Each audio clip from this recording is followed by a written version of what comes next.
Like bath salts or meth. I mean, he's fully tripping right now. I feel like he's in a psychosis state. He's not on meth. I feel like he might be on like some fucking weird mixture. Nah, I don't even, maybe an insane amount of mushrooms maybe, but even then. Jesus Christ Almighty! Yeah, dude, I don't know. Somebody said DMT. I don't think DMT lasts that long. It won't say his name. Jesus Christ! Yeah, somebody said Spice K too. That's what I was saying. Synthetic weed. Some shit that's making him lose his mind. 1025, but... I believe I can fly. I believe I can touch the sky. I think about it night and day. From my wings and fly away. You know, I can fly after all. Huh. I can fly. I believe. Yeah, one more, if available, one here. I'm searching, trying to. All right, towards me a little bit. I don't get see anything in his pockets here. On the other side. It's gonna be with the church here. Okay. Why is he out of breath? I feel like he's just hyperventilating. Stop. Fuck you! I'm Jesus Christ Almighty! You will not. Bro, how long would he be tripping on this shit for? Let me go! You shall set me free! Just take some breaths for us, man, all right? What's your name? Can we start with that?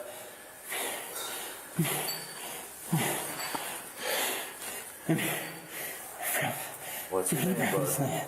Jesus Christ is here. You're all saved. You are all saved from your sins. You are saved.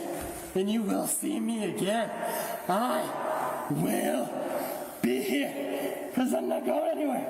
I've been here all along. I'm not going anywhere. Been here all along. You guys are all saved. I just need a financial investment from you.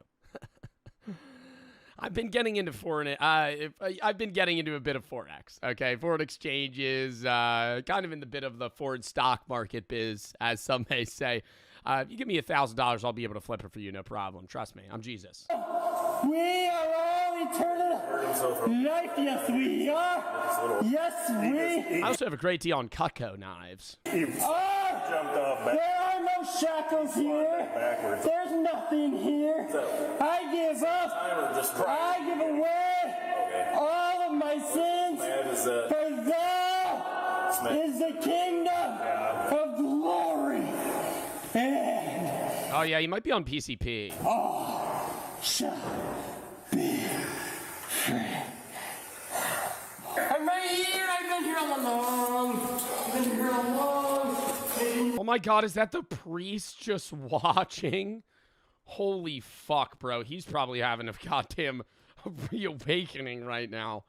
That priest is probably full on just like praying in the corner like, dude, somebody help this guy. And we lived for all this time, for I, Jesus Christ, your Savior, He is. Listen to me, Aaron. We're going to try to sit up on your butt. Aaron Peterson? They found out his name? How do they find his name? On your eye, all right? We sit you on your butt? Are they going to bring a card in? You want it? Yeah. We'll just put it right here. Yeah, let's. Aaron Peterson is just an alias. I have been under the veil of Aaron the entire time. I am actually Jesus. Hey, Aaron, we're going to sit you on your butt. I know. It might come a shock to all of you. It's all been a temptation all along. Nobody should die. Nobody. It's me all along. His ID? Yeah, but they checked his pockets. I don't think he had anything. All right? You alright? Your Savior. Where's the blood from, guys? Back to the head. His eye's got one. He's got a knot. He dove off a couple times. Thou shalt set up here. Yeah. Dove off a couple times, bro. Cop just watched that shit. And he knew by the third time the guy runs up the steps, you're like, he's probably going to do a back flop again. If I had to take my guess, I think he's probably going to do a back flop onto the... Oh, and he did it. Maybe tried to catch him. I don't know. I didn't need to die. Backwards. It was all temptation. He was throwing stuff. He started throwing stuff off all through us. We Dude, he was throwing everything. told him he was under us and he was throwing stuff. Why did I feel like everything was Put on his hands me? behind his back. Why? Why am I in so close to thee? Here, we'll try to step him up. Raise me from the depths! We stand you up. Raise me!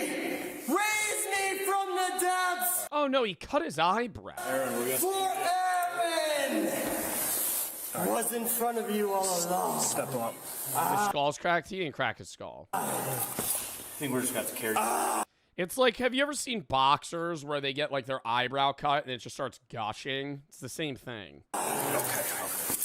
Aaron. That's what it looked like, at least. Where's the federal ref? O-dub. O-dub. Yeah, someone's gonna be pregnant too often. Here, just turn that. Yeah, they're gonna have to fucking strap him to that shit, dude. Sorry, guys. Oops. Aaron, all along. Did I ever tell you all about the story of when my paramedic friend got into a fist fight with a guy like hyped up on like cocaine and fucking ketamine or some shit? It's common EMTs.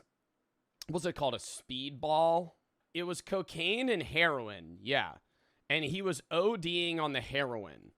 And he said it's common that people are doing speedballs. You give them Narcan, and that wipes the heroin out. But then they're just on cocaine, and a lot of it. So like this guy's ODing in the back of an ambulance, and you're like, I gotta give him Narcan, and they come out and they're angry because they just got blasted out of the best high of their life in their mind. And now the heroin's gone, so they're not sluggish. They're just really fucking aggressive and hyper now because they're only on cocaine. So you're witnessing a guy that's like dying from OD. You Narcan him, and then instead of being like, thank you for saving my life, they go, ah! And they just start fucking wailing on you. And so he has to bear hug him and body slam him to the ground to fucking restrain him. I'm like, God damn, dude, that's like a casual thing that paramedics sometimes have to deal with like drug addicts. The list goes on and on. It goes on and on. Did he get fired? No. What? He didn't fight him. It was like dude, the guy started wailing on him. He basically just restrained him. On and on. It goes on and on and on. You are devils sent here to test me. Every single one of you. Your hometown. The devil's here to test you. Why would the devil be here? Why would God send it? Why would God send demons to himself to test himself? You guys are demons here to test me. I sent them myself. I forgot about it, but now it's all making sense again. You know that. Let it keep dilating, my friend. Wherever you think that you are taking me, no binds, no shackles, no chains. All right. For I have been here before. Yeah. Now it's closer for you. Yeah. Breathe. Do you think he'll remember this? Like, I wonder if he's so far gone that he'll just, like, effectively wake up out of it, or if he's going to, like, perpetually be in this state. Breathe. I am free. Who's gonna go with him? I'm not sure. I'm here. I've been here all along. Yes, I have. Yes, I have. The investigation determined that the man had recently stopped taking prescribed medication for a mental health condition. Wait, what? So he wasn't on drugs? He wasn't on drugs. Like, he needed medication. Deputies noted that he appeared disoriented and continued to make religious statements even after being restrained. He was Really? transported to a local hospital for evaluation and later medically cleared before being booked into the county jail. Prosecutors charged him with disorderly conduct and resisting an officer. Court records indicate the Resisting an officer, I feel like he could have gotten charged with, like, assault almost when he tried to attack the officer. I feel like they should more focus on trying to get that guy help, though. Because I don't think he was, like, malicious in intent. I think he was actually going through an insane episode of truly believing he was Jesus. I'm Jesus goes full demon. Toppled over backwards several times when it saw marble. Didn't phase him. That's some powerful shit he's on. Yeah, that is true. I feel like normally you would probably pass out. No way he doesn't have a concussion after the first fall. You'd be surprised what drunk and high people manage to get away with relatively unscathed. I'm a paramedic, and I've seen a couple people walk away from a car literally torn into 2 pieces with only a scratch.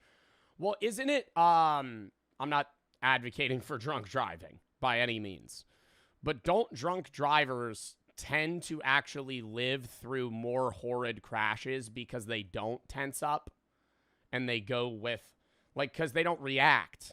So if they're, like, really fucked up and they get into a car crash, they kind of just flow with the car instead of tensing, and then they usually either are less injured or don't die.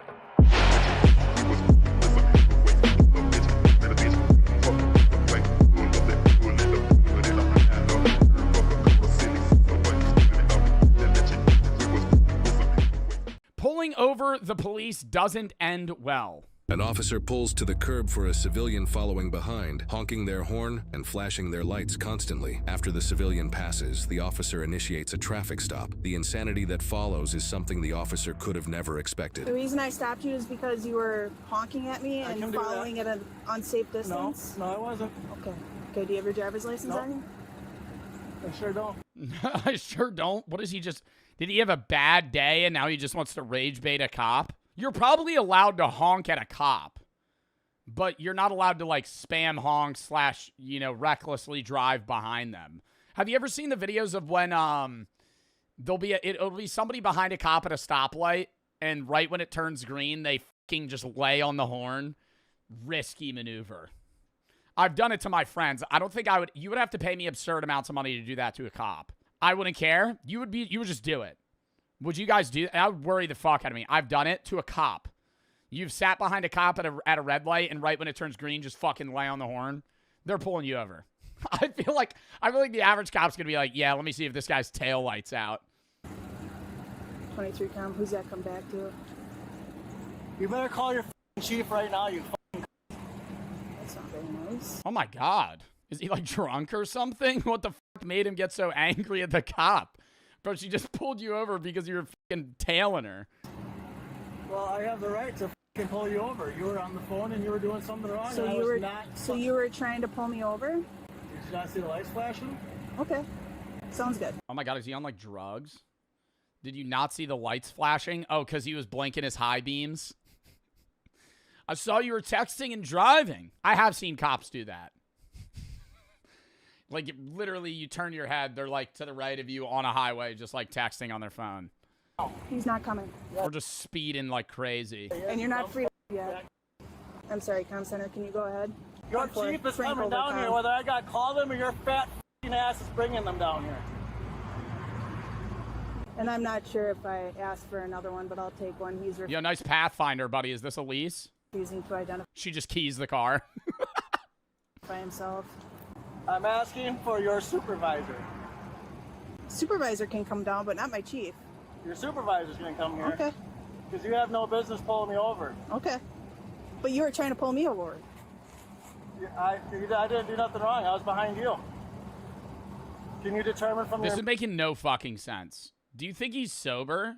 I don't think he actually wanted to pull her over. I think he was like, let me annoy this cop for an extended period of time and see how long it takes for her to fucking get mad.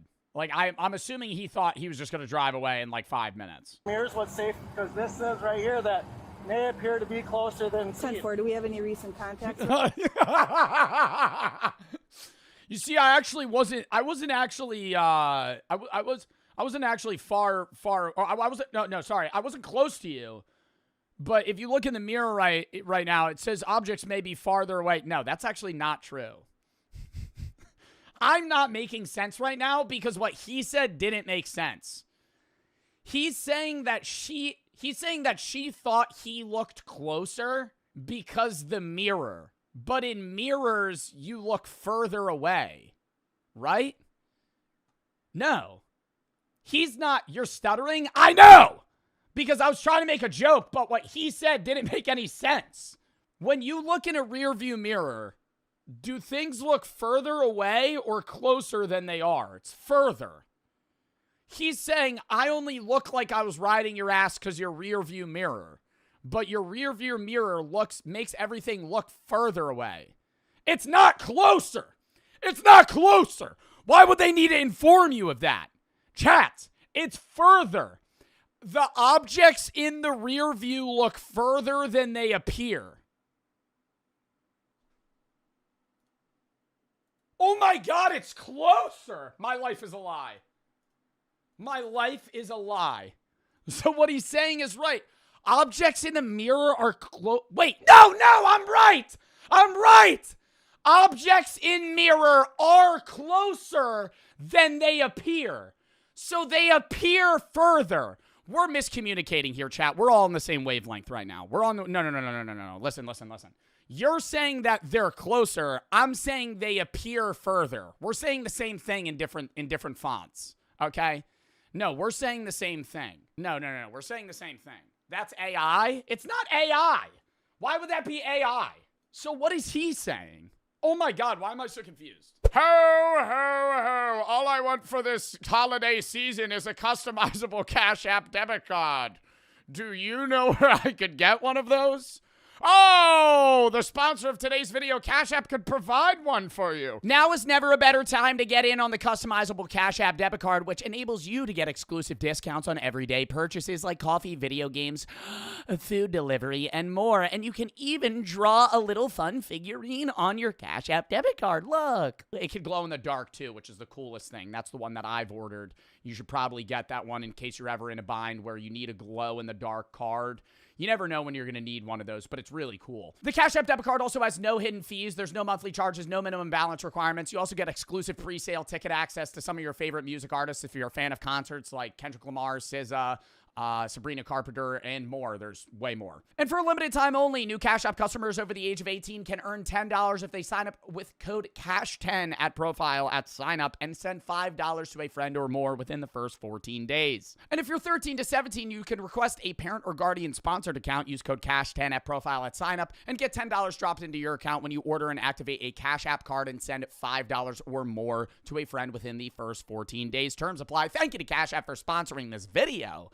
And let's get back into it. Because this says right here that may appear to be closer than 10-4, do we have any recent... No, see, he's wrong. May appear to be closer. He's lying.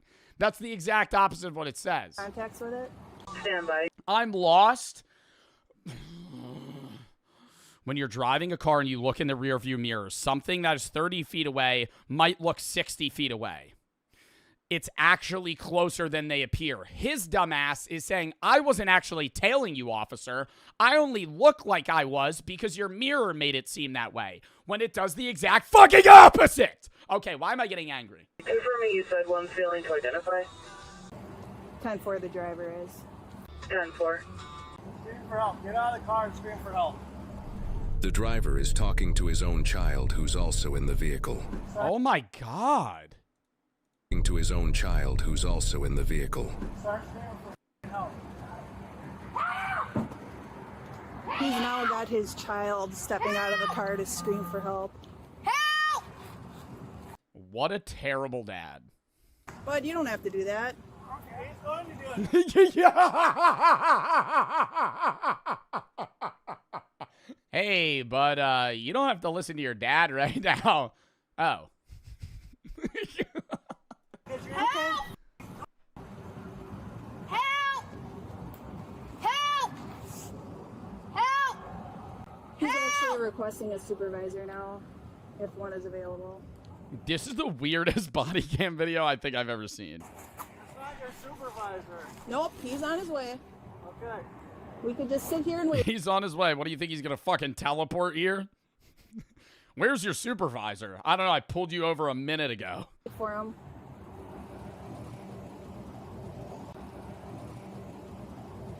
Ooh, this guy means business. You could tell he's the supervisor. Look at that walk. Big dog. Big dog just arrived. He about to kick some shit in. Because you were doing something illegal. I wasn't. I was behind you. Okay. Honking my horn at you is not illegal. I'm allowed to honk my horn all I want. Okay. Sounds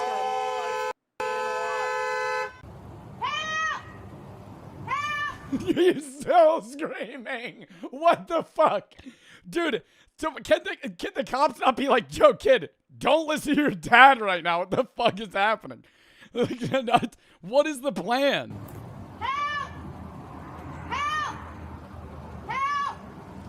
Sir, do you want me to explain the law to you?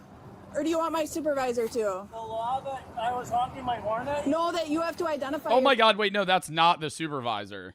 That's not the supervisor. I was dead wrong. I feel like he's just the fellow officer on the scene. Only if I had committed Damn, yo, somebody make that guy the supervisor. He got an oral walk to him. a crime, which I have not done. I told you the reason. No, that's not a Okay. crime. Honking the horn at you is not a crime. You do realize that, right? You're just getting yourself more tickets. What law is honking the horn at you? Okay. What law, you dumb fat is honking the horn at you? So the tickets I'm going to give you is for following too closely and unlawful use of horn are the two ones. That's furthering my reason for the ticket. And then if you don't... Wouldn't that be a disturbing the peace, actually? Because if you, like, I understand what he's saying where he's like, I'm allowed to use my horn, but following too closely is illegal. And if it's like, dude, there's homes here. Like, he would just get arrested for just being a nuisance. Give me your driver's license. I'm waiting for your supervisor. Once I ask for your He's coming. I'm supervisor, just you dumb But they always do this in body cam videos where they're like, yo, bring me your supervisor. Do they think like the vibe just changes when the supervisor shows up and they're like, oh, I'm so sorry. She was mean to you, sir. You're supposed to go wait in your vehicle until he comes. Okay. I don't have to wait. And I'm not going to. I'm going to wait right here.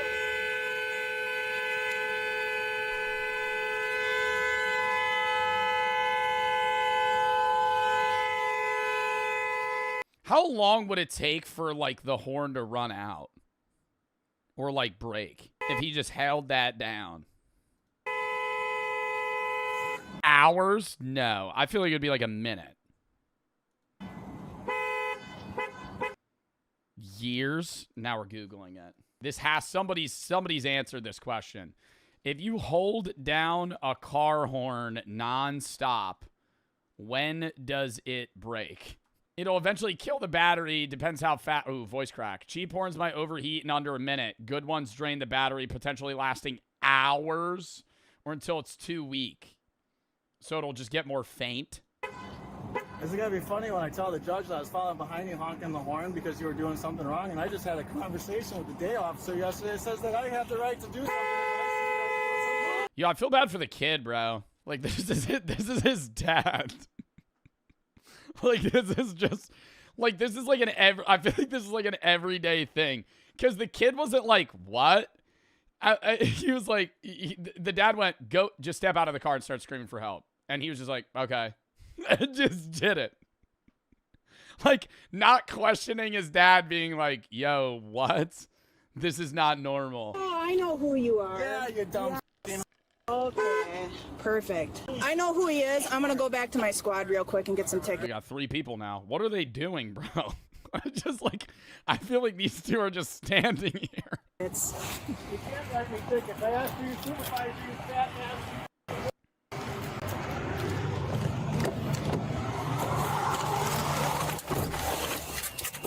I'm recording. So, what's this stop for? I feel like one of the cops should just go and intimidate him, you know? Pull one of these. So I was going down Church Street and he was flashing his lights at me and following like this close. I turned here, he's blaring his horn at me, so I pulled over. He got 100 me and I pulled him over for following too close and to see if he was in distress. He's failing to identify himself. I just happened to know because Kim had said she dealt with. All right, let's take our bets. Do you think that they get in a physical altercation by the end of this video? Yes. I think this will end with someone like him running, somebody chasing him, and then either a fist being thrown or a taser. Somebody who is very uncooperative, and I think it's him. Can I take him to jail for not identifying himself? We know who he is. Now. So, I'm gonna give him an instruction. Nah, I know she's trying to be a dick, but I feel like it's valid. She's like, can we take him to jail for not identifying himself? Because he's being an asshole, bro. Ticket so, yeah. and following too close. Yeah, if you wanted to start working on those, and we'll get him out of here. This that yesterday was on the phone with me yesterday, and that's why she's here now. Hey, Joe. What's up, man? I'm the supervisor. You want to talk to somebody? Yes. Can I get What's out going for a on? second? Just stay put. I can talk to you right here. Okay. I was coming off of Ellis Street. Oh my god, he has to be like inebriated, bro. This dumb came off of fucking Main Street, had no blinker on when she made the turn. She was as well on her phone. I followed her down the road because I talked to somebody yesterday that made it very clear that if I had a problem with one of the officers, that I can most definitely make a complaint about it. Okay. So I was. Yeah, that's usually where you call in and complain about an officer, not just follow them and lay on your horn for 5 minutes. Followed her. The guys that streamed 2K got big and then just dipped because 2K sucks. Groundwork. He spent days filming and editing clips of him playing NBA 2K23. And on September 10th, 2022, he uploaded 22 videos to TikTok. The next morning, he woke up to over 10,000 followers and a comment section flooded with one question. So that night, he went live for the first time and the floodgates opened. When I look down and I see 126 viewers, bro, I cannot believe it. From that day on, he followed the same routine. Clock into the 9 to 5, hit the second job, cut a few lawns, then come home and stream until he couldn't keep it. Oh my god, is that why his stream time was 6 p.m. Central? But now he streams at like 10, bro. His eyes open. He'd be running a night shift. I don't want to go sleep, man. I don't want to go to work, man. I want another build, dog. All I want to do is make builds and play 2K forever. Why do I gotta go work? After each stream, he'd find the best moments, clip them, and fire them back onto TikTok. The loop fed itself. Inside a week, he'd blown past 100,000 TikTok followers. Every stream was pulling 500 plus concurrent viewers. Dude said call the boss quit, this your life now, cuz? Dude, imagine. And the number that actually mattered, he was making more money streaming at night than he was at his day job. And no, y'all literally just donated more than I make in a week in one night. Bruh. But Queso kept his head on straight. What shows up overnight can also disappear overnight. So before he quit his day job, he needed proof that this wasn't a fluke. That's so smart of him, man, because it is like, there's so many people that get big on Twitch, and for like a month, they're making 1,000 a day. And they're going, holy, I am set. And then they fall off. And now they don't have a job. So it's like, oh, fuck. You know, like that happens all the time, amount of people, not less on streaming, more on TikTok, but like that was like earlier. You remember the amount of content houses and shit, motherfuckers just full committing to like moving across the fucking world, starting content up, then they fall off. And it's just like, oh shit, I can't run this trend into the ground anymore. Like he made a deal with his chat, hit 5,000 Twitch subs, and he'd quit his job. That's pretty fair.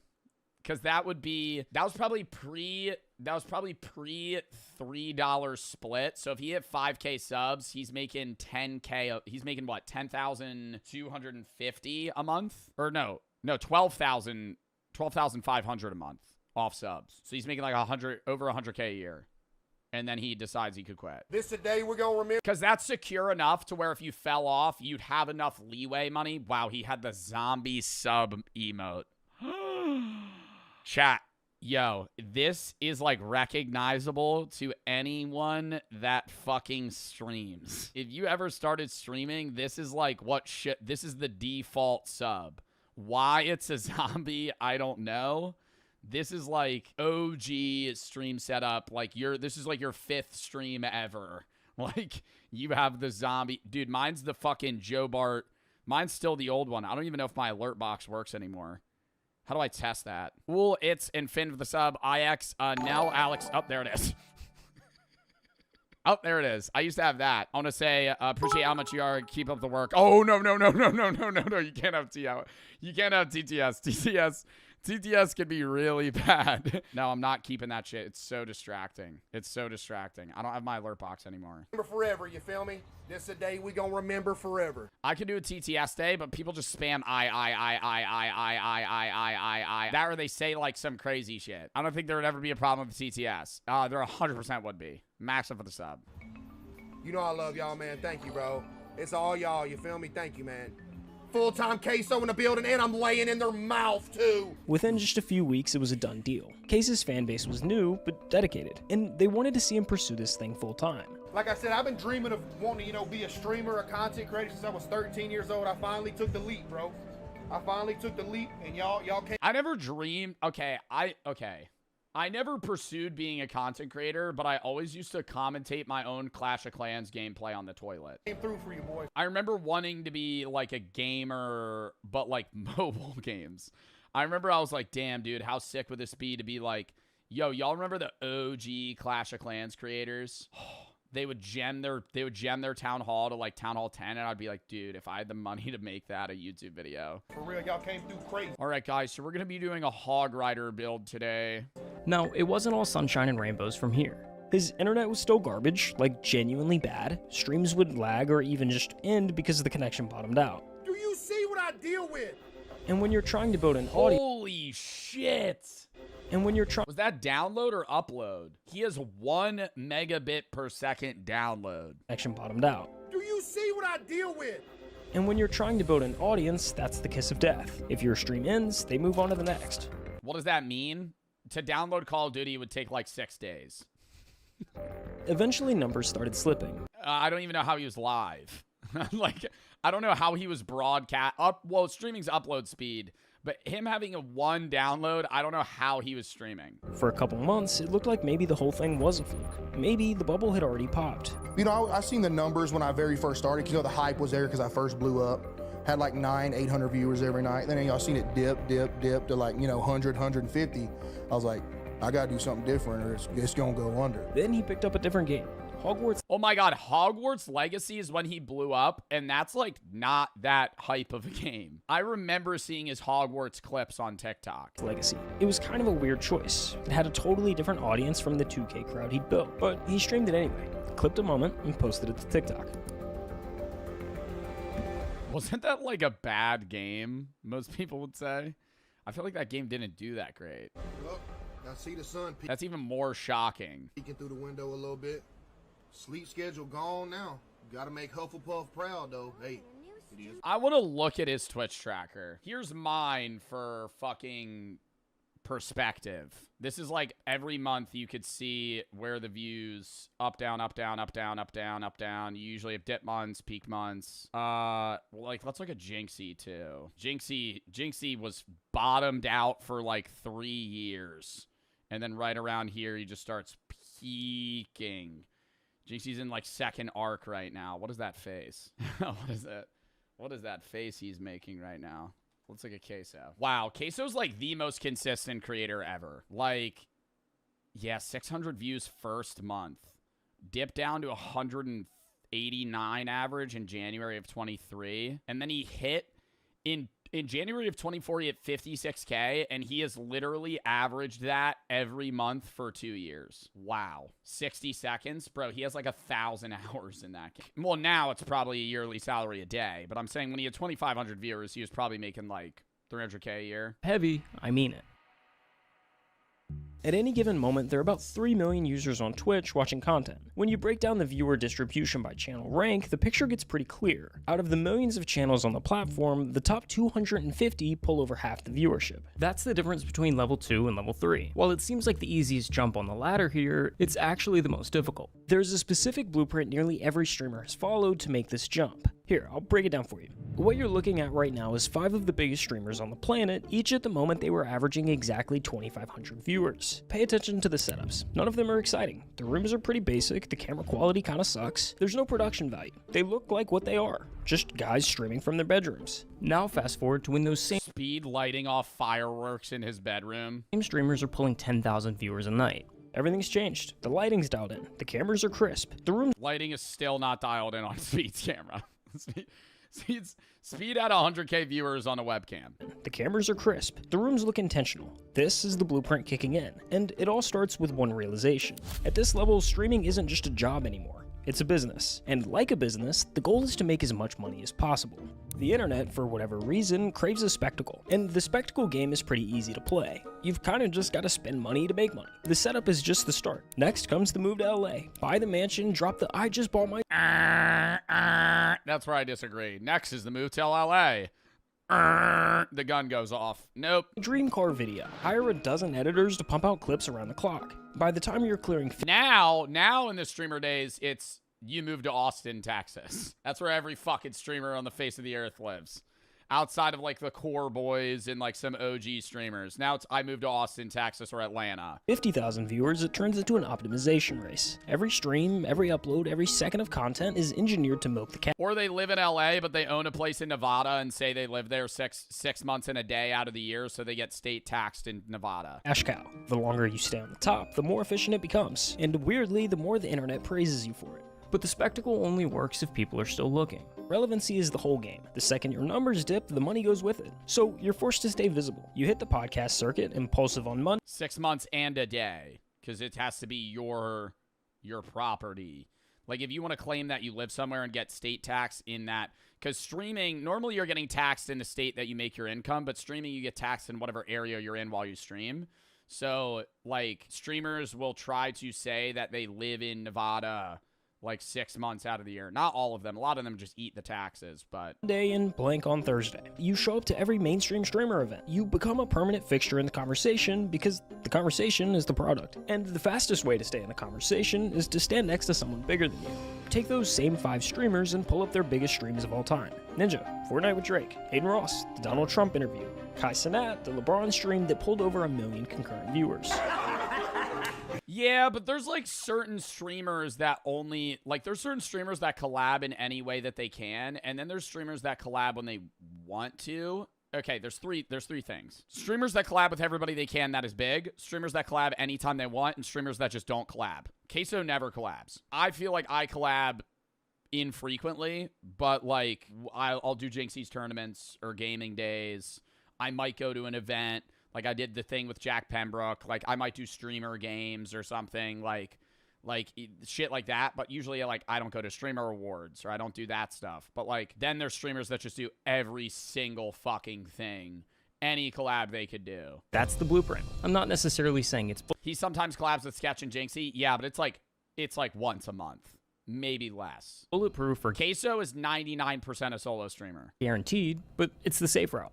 Every streamer who's made it to the top 250 has run some version of that exact playbook based on constant evolution. But Queso ignored this approach altogether. His strategy is quite literally the opposite in just about every possible sense. The last time we talked about Queso, he was fresh off of Hogwarts, averaging 2,500 viewers. So let's run that same comparison from earlier and fast forward to when he's at 10,000.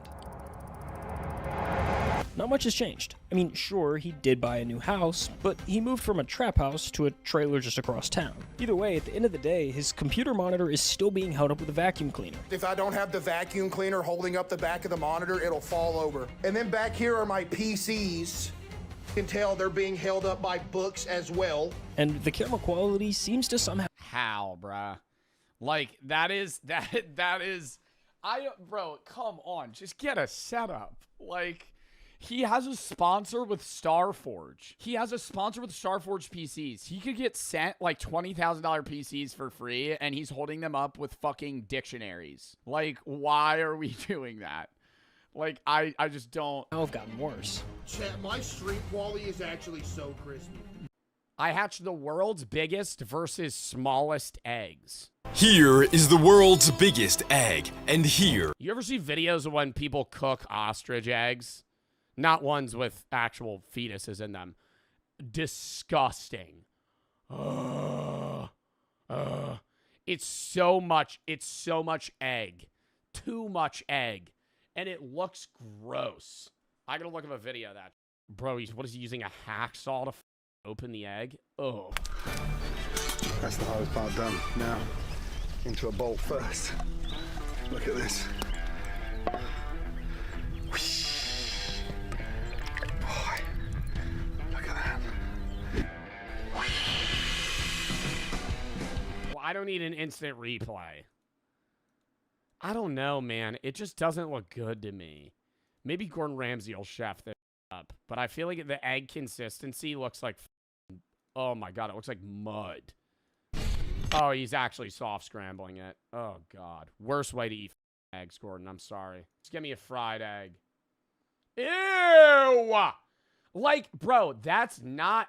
Okay, that's not even the ostrich egg. That's just the way that Gordon Ramsay made those eggs.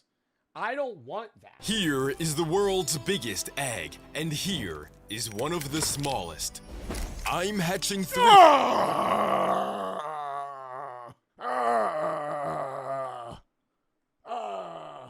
Baby birds are gross. Oh my God. It's the best pet. But as they grew... Bro, he raised an ostrich into adulthood. I still believe this is the biggest animal by weight that I could take down in a fight. I think I got a 20% chance of killing an ostrich. Bare hands. I lost my space, my sleep, and my sanity. But I didn't realize this would be the most expensive, dangerous, and emotionally draining video I've ever made. I can't do this anymore. What's the world's smallest egg? That's got to be like a bug or something. How's the world's smallest egg? Smallest bird egg? A quail egg? A quail egg's the smallest bird egg? 20 duck and 100 quail eggs. Each one needs their own incubator, but it didn't take long. Oh my God! No, that just gave me flashbacks, bro. Did y'all ever raise like ducks? Or like chicklets or whatever they're fucking called? Chickens? Are they chickens? Are they ducks? What did we raise when we were in school, in like elementary school? It was chicks, right? Yeah, baby chickens in class. And you would have like a thing. It was like, yeah, like kindergarten, preschool. Y'all did that? Yeah. We raised in, well, not everybody, but I feel like a lot of U.S. schools, you raised like baby chicks. Some struggle, but it's only a matter of time. The world just got a little louder. The hatching was easy, but I'd soon be facing the chaos. I've seen a few dead ones. You ever see a dead one on the ground? It's sad, but it's gross. It like fell out of the nest or the mom rejected it. I've seen that before. Where you're walking on the side of the road and there's just like a dead baby bird on the side of the ground. The world just got a little louder. The hatching was easy, but I'd soon be facing the chaos, the stress, and the danger I didn't see coming. Oh my God. All right, guys, so I have some bad news. A fox got into the incubator and killed all of the quail eggs. All of the quails are gone.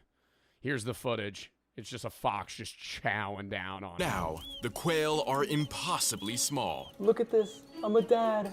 I would be mortified that I would fucking accidentally, like, drop one and step on it.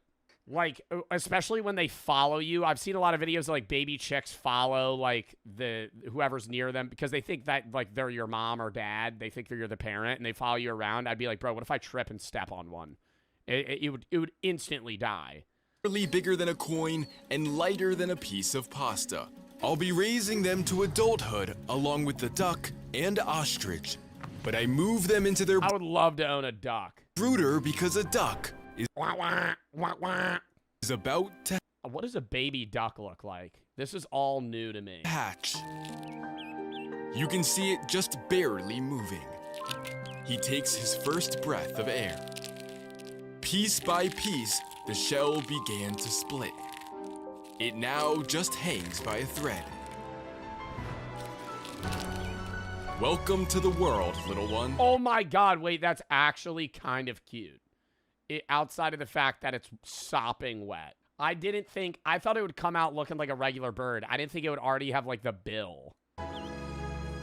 But he has no idea of the journey he was about to face ahead. But unlike the quail, they will bond to the first moving thing they see. It is usually their mother, but in this case, it is me. Do they really just bond to the first thing they see? That's so awesome, dude. You just could start a duck army. 6 of them hatched, and only 1 egg remained. They follow me absolutely everywhere. Oh my god! There's no way! Even oh my god, and they're so adorable, bro. They just trip on their own feet and shit. There's no way! Even places I'd wish they hadn't. Oh, my dog does that. Dogs do that, bro. You ever take a shit with your dog in the room? It's mad awkward. Get used to it. Daisy will just wander in, taking a dump. She'll just be like, what's up? I always wonder if she knows I'm taking a shit. They literally would not leave my sight and will look up to anyone who is human. This is crazy. Oh my god! Hi. You just made my face. But a single duck is bigger than all the quail combined. Can't you buy duck and chick eggs for like pennies? Like they're very cheap. How much are duck eggs? $7. That's so cheap. I feel like it would be more. You're buying a living thing, $7. Oh my god. Dude, there's a freaking ostrich in here. They could hatch any day now, but my home isn't exactly made for ostrich farming. Yet. This might work. We ordered enough That would stress me the fuck out. Oh my god, having to open that many packages. Oh. What do you do with all the cardboard? Oh. supplies to turn my entire office into the perfect nursery.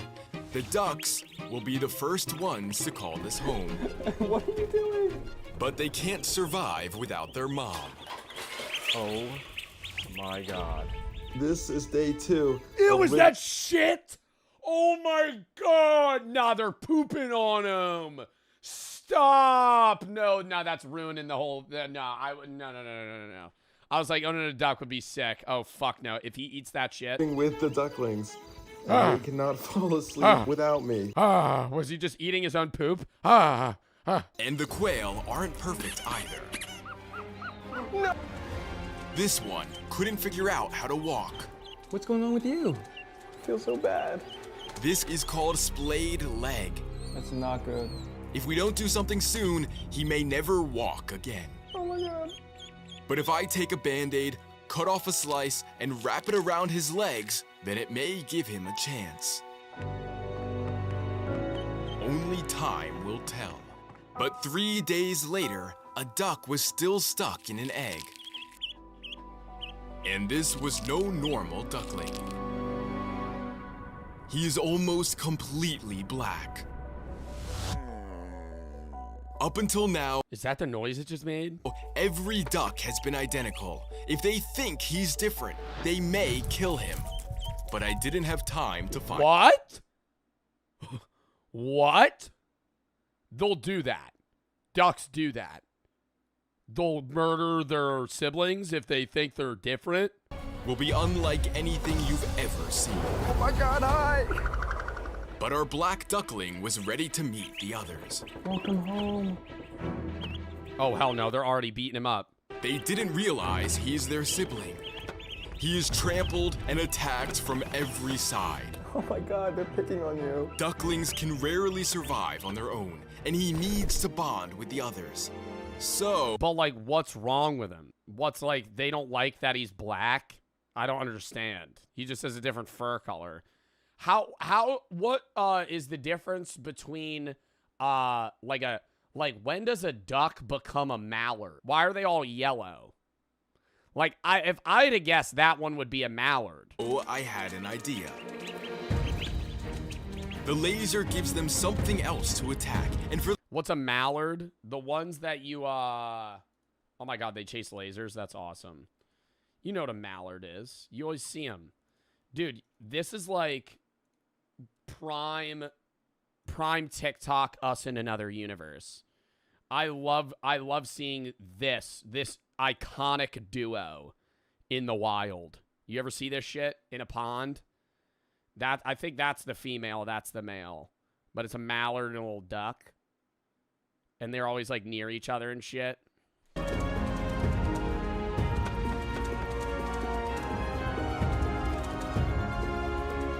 But after an hour, I still can't tell if they accept him. They were so exhausted that it was time for a nap. And that's where it happened. He is now part of their family. He is one of their own. But did the quail finally learn how to walk? He definitely looks better than before, but I would have to take off the bandage to find. Next video. Which country has the worst manners? Etiquette expert answers questions. We've seen this guy before talk about etiquette. It's really fascinating.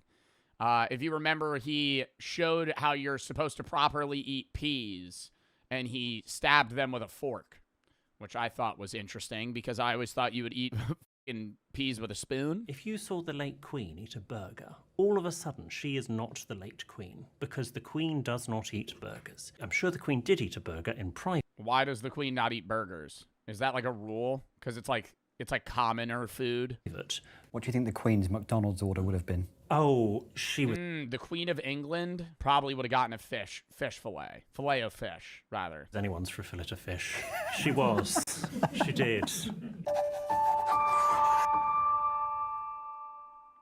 Hello, I'm William Hanson. I'm an etiquette coach, and today I'm answering questions from the Honesty Box. It's not a pre-watch, bro. That's honestly, that's me stereotyping British people. Like, what? What would the late old Queen of England get at McDonald's? Probably a fish sandwich. Should you tell someone if they have bad manners? This is the politeness paradox. It is technically bad manners to point out people's bad manners themselves. Makes my job one of the rudest jobs going. But Dude, pointing out bad manners would be so lame. It depends how bad of manners somebody has. Like this, I'm pointing out. You know, imagine you're having a conversation with me at dinner. Yeah, so, you know, I don't know. I just kind of... Hold up.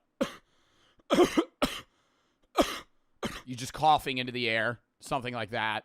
You know, that's disgusting. That's not even bad manners. That's just like you're spreading illnesses, you know.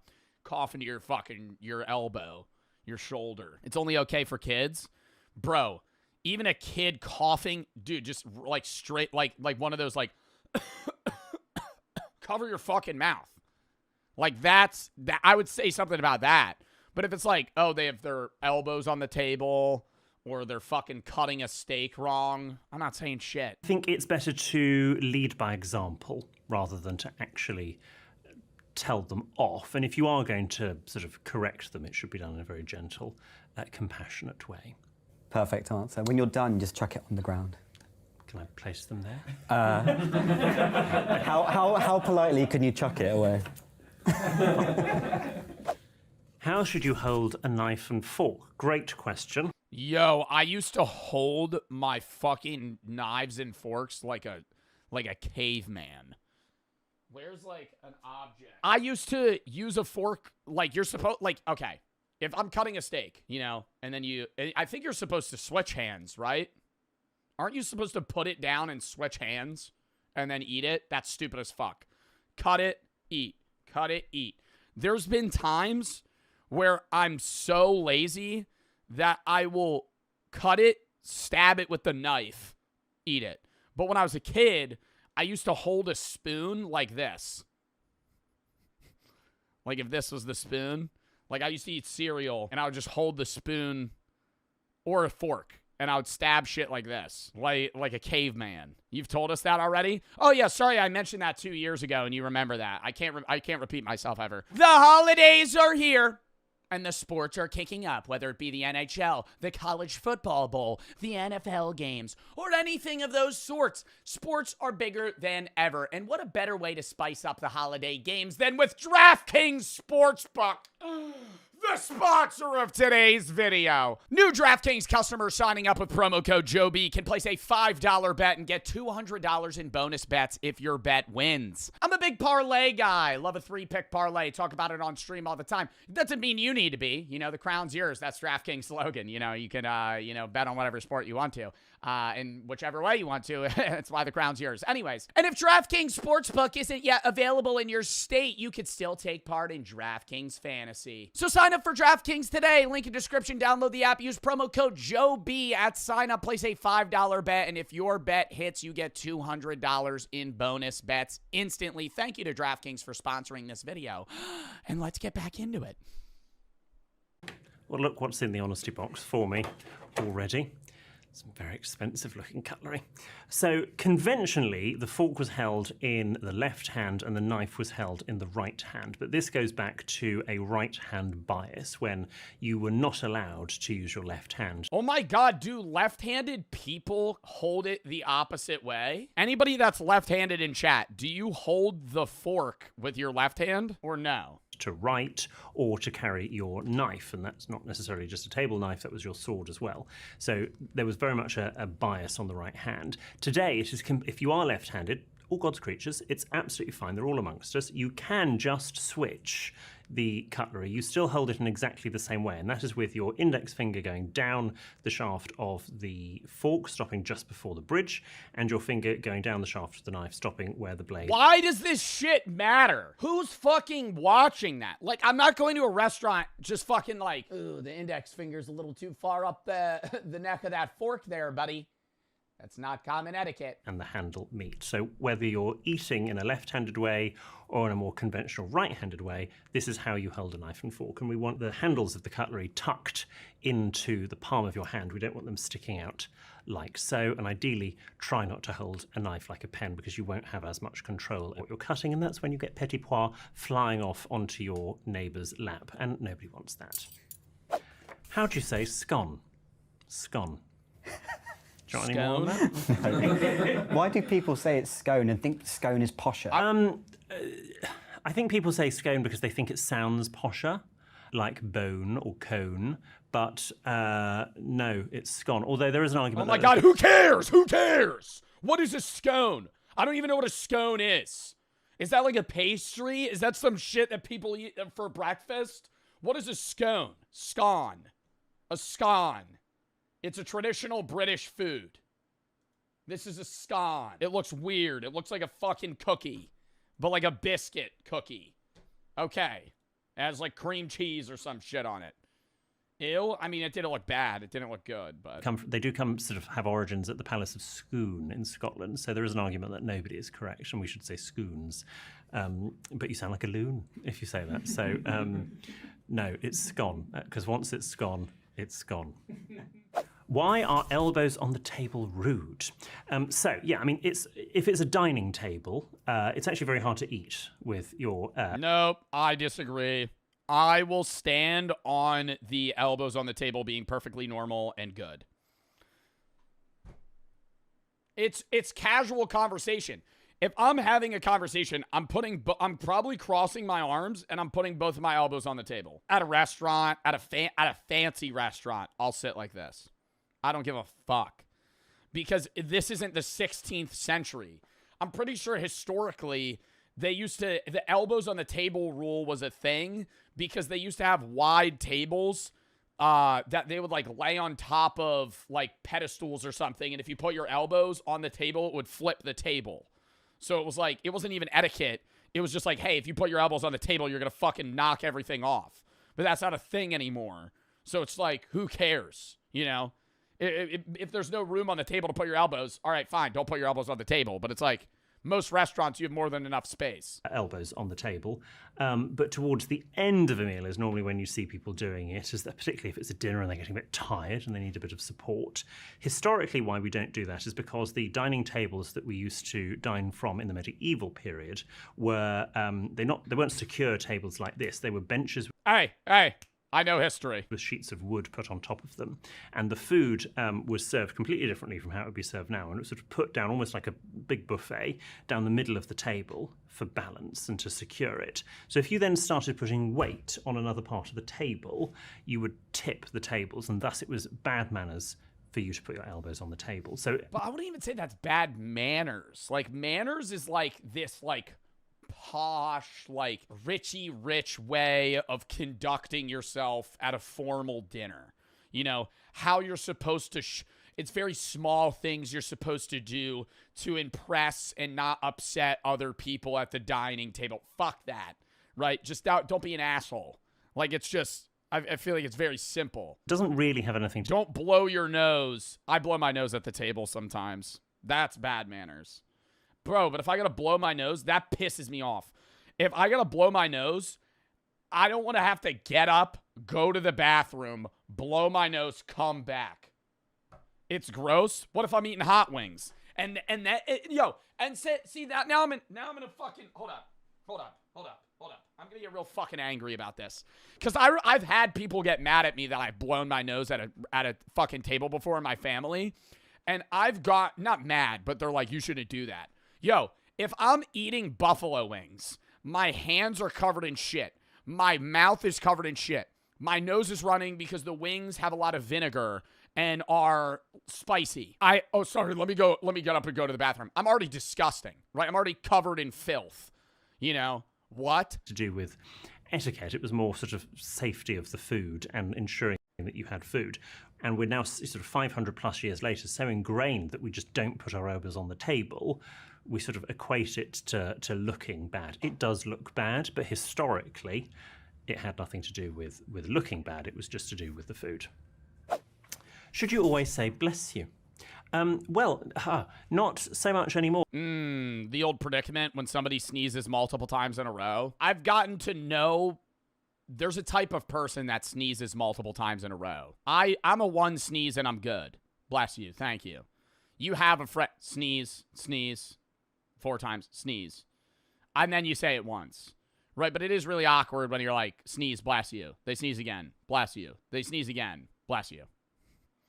You see him winding up for the 4th one.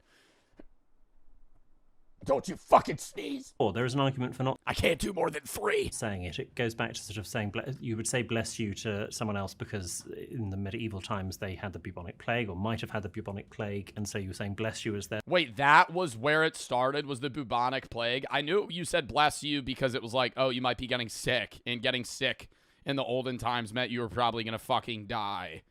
I didn't know it was during the plague times. A soul left their body as they were on their way to whatever comes next. Hopefully, touch wood, we're all okay now, so there's no need to say that.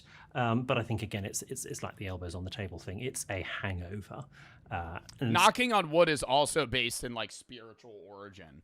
I know that. Like, when you knock on wood, that's based off some sort of either religion or, like, spiritual belief that, like, trees had something in them that would prevent, like, evil spirits. So it probably is better to say bless you. I knock on wood all the time. That's like one superstition that I say bless you when people sneeze, and I knock on wood. Sort of stare at them. Knock on wood, question mark? Yeah. Like, if you're like, the Eagles are going to win this Super Bowl, knock on wood. Like, you're making a claim of something that will happen, and you're confident of it, and so you don't want to jinx it, so you knock on wood. Or you're talking about something that you don't want to happen, and then you knock on wood because you don't want it to happen, you know? As they say, nothing. There is never heard of that in my life. What? You've never heard of knock on wood? That's like, dude, I feel like you hear that every other day. Do you live in a cave? Societal expectation that you say bless you. Should you raise your pinky when drinking tea? Oh, God. Lovely. Damn it, dude. These questions are pissing me off. Question. And again, out of my box comes a nice cup and saucer from the nearest charity shop.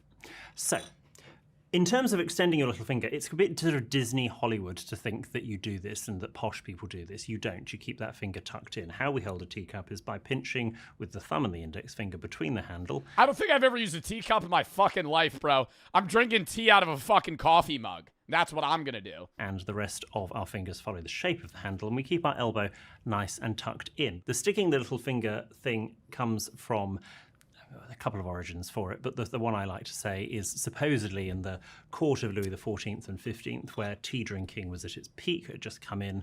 It was very heavily taxed. It was only the royal family in France. And you heard of throwing salt over your shoulder as a superstition. Yeah, but that's only if you spill salt. I'll do that.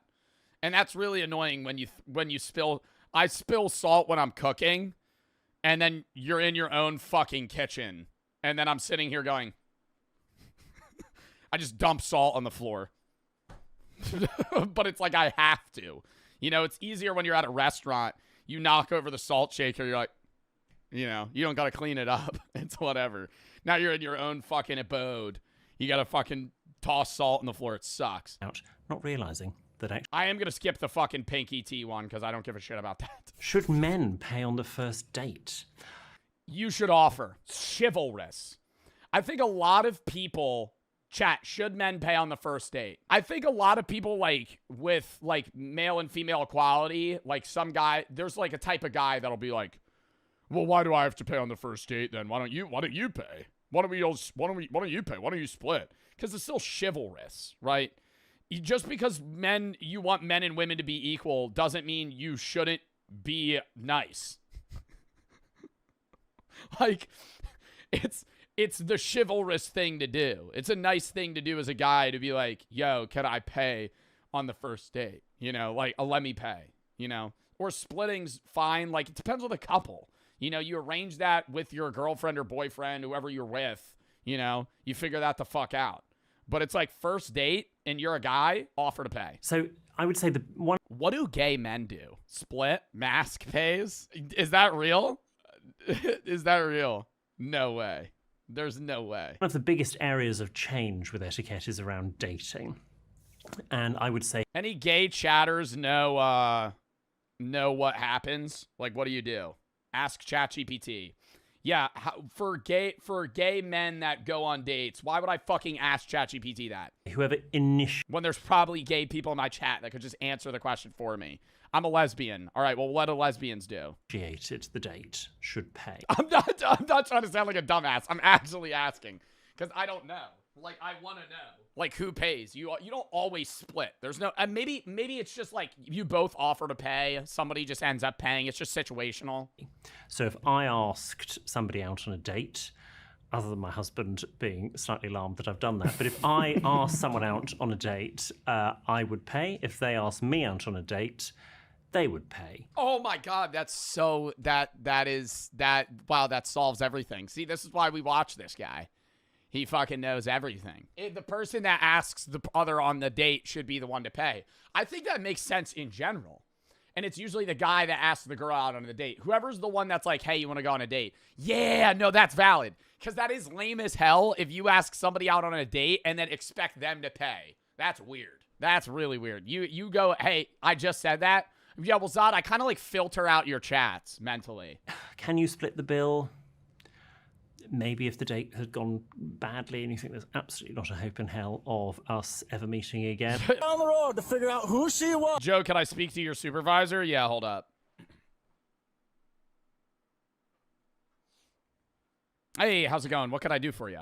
What's the problem we have today? And I was flashing my light and honking my horn. Were you behind her or in front of her? I was behind her. Okay. And now she thinks she has the right to give me a ticket for honking my horn. I got every right to honk my horn. How close were you to her? I was a car length behind her. Okay.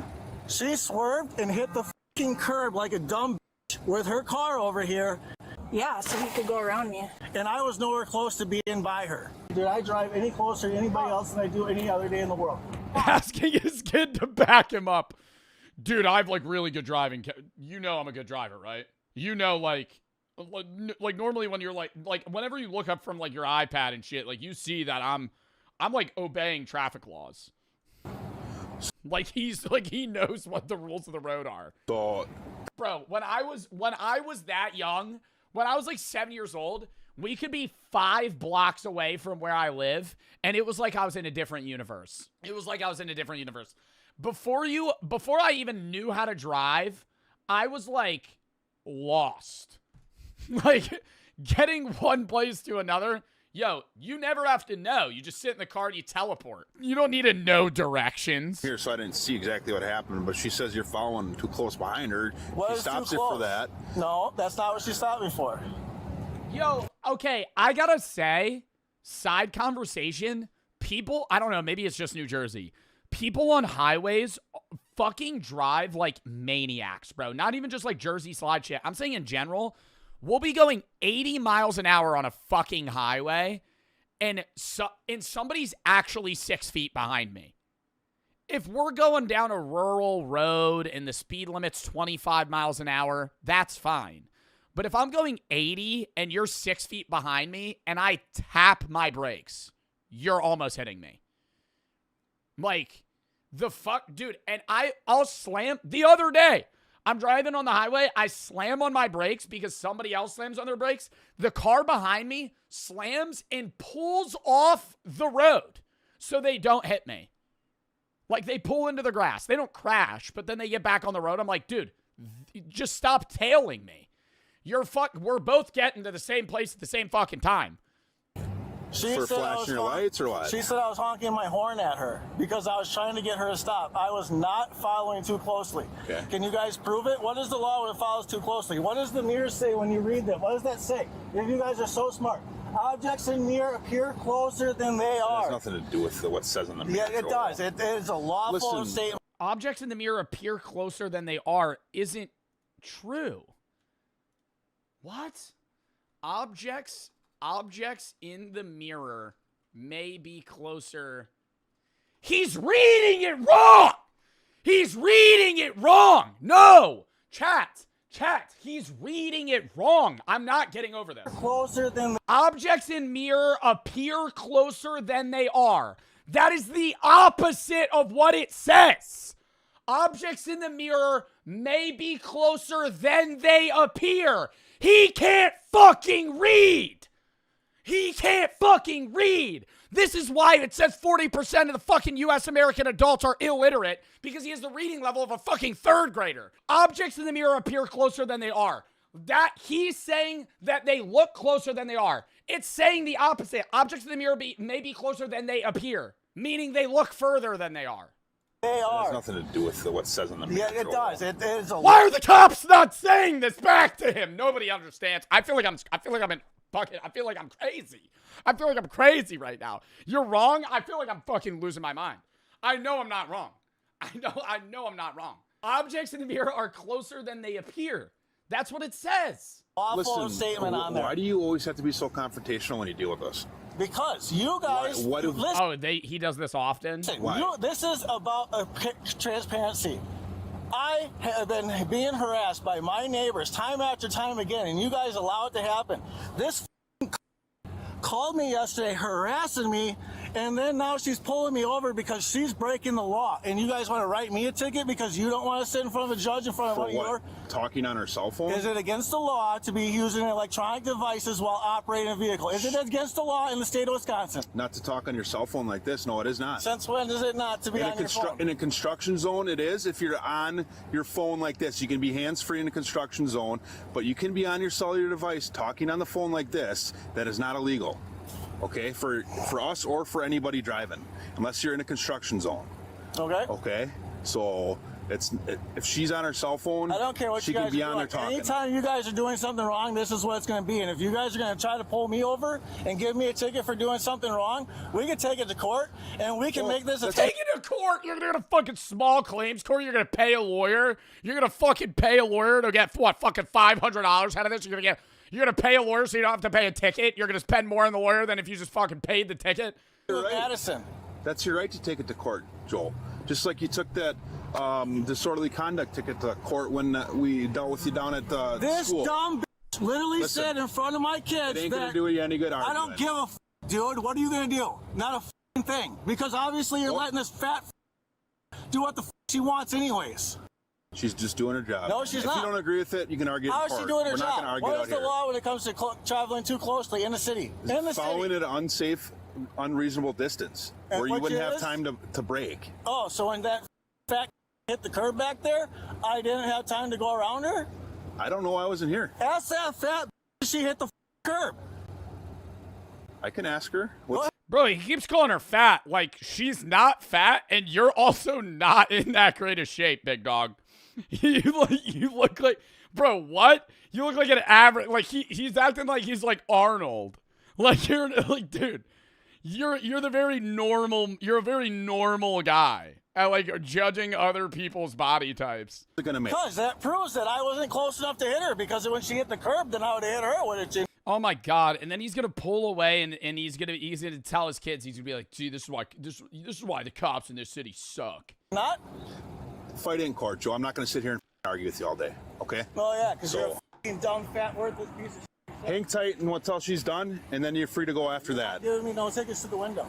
Well, we're going to give them to you, so Yeah, I can't hear you either, bud. If you know what's good for you, you'll stay in your car and wait till we're done. Did I break the law? Okay? So stay put. Don't make this any worse than it has to be, Joel. What are you gonna do about it? Stop. I dare any one of you dumb to try to put your hands on me. Just stop. You don't. Yo, what is with people and threatening cops where they have weapons? Like, this is the dumbest shit. Yo, I dare any one of you to put your hand on me. Meanwhile, they all have a gun holstered on their hip. They have a taser and a fucking stick. Like, dude, you're cooked if you try to fight them. No, you started this. You're allowing your officer. Start anything. No, I was behind your fat officer. If you be quiet and give us a minute, we'll be done here. No, there's no. He just keeps saying the same thing too. Like, I mean, I feel like there's got to be a better. Dude, the whole book of insults, you just keep calling her fat. Minute, you dumb. Well, whatever, Joel. Obviously, we're not going to come to any sort of agreement here. So. Yeah, if you continue to do it. Why don't we just take it to DC at this point? What's that? Take him to jail for DC. Okay. See, I feel like that's what I like. At some point, it's like, dude, you're just being so annoying. We have to arrest you. Stop, Joel. You need to unlock the car, or I will smash that window open. Oh, that would be bad for the lease. For what? Get out. For what? Step out, Joel.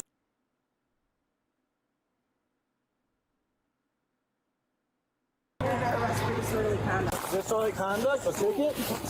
Was gonna be a ticket, but now it's not. Joel, you make this stuff worse, dude, by the way you guys did this. This fat called me yesterday. Just stop. Joel, knock it off. She got me by the throat! She's got me by the throat! Stop. She's got me by the throat! Come on. She's got me by the throat! Joel. She's got me Nobody's even touching his throat. by the throat! She's got me by the throat! Stop. She's got me by the throat! Okay. Dude, you're on a camera. She's got you by the Oh. She's got me by the throat! Joel, nobody's got you by the throat. She's got me by the throat! Joel, you need to... Dude, you guys are doing this over nothing! We're gonna do another search. Dude, you're letting them... Like, bro, why? Bro, he could have just drove home. Like, he started all of this. You're pushing their boundaries. No, I'm not. For what? You're the one that's being the jerk out here. Why? We're not doing anything. How am I being a jerk? Because the way you're acting. Dude, I just got pulled over for nothing. It's not for nothing, Joel. She explained to you why she pulled you over. You just don't agree with it. That's the problem. Does that sound good? So is it this going to be lawful by a judge that you guys are arresting somebody for You'll have your day in their court. horn? You'll have your day in court. All right, let's go. Wait until I find where you are. That's a threat. That's a threat. That's a threat. That's another one. That's ticket number 4. Push me again. Knock it off. Come on, Joel. It's resisting arrest. Like,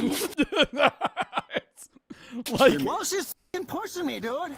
You don't gotta push us back. I f***ing tripped on my foot. No, you didn't. Yeah, I did. You're lying. Stop pushing me. Battery to law enforcement, too. No, stop f***ing hit me. Joel, get in the car. They're punching me. No, we're not. Sit down. Get your feet in now. does he not know that body cams exist? I feel like this is a good maneuver in like 1980. But even then, dude, they didn't. 1980, people didn't give a fuck.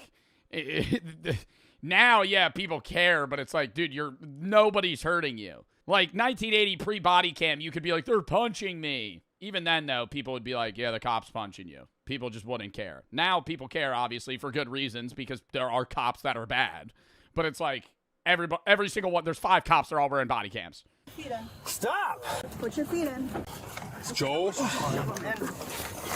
my throat. No, we're just trying to get you in the car. Nope, that's on camera. It is. That was my throat, you dumb. Get in. Put your feet in, Joel. No. No. Stop, dude. Then put your feet in. Stop. We don't want to have to. Ooh, he got those blue jeans, probably from Old Navy. Feet in. Stop. We don't want to have to pull you. Dude, you guys are harassing me. Joel, slide in your feet, please. Dude, I will headbutt you. Do it. See what happens. Run. That was a niche joke. Only like 3 people in chat probably understood that. Dude. dude? You want me to tase him? You're about to get tased, dude. Dude, I want my kid.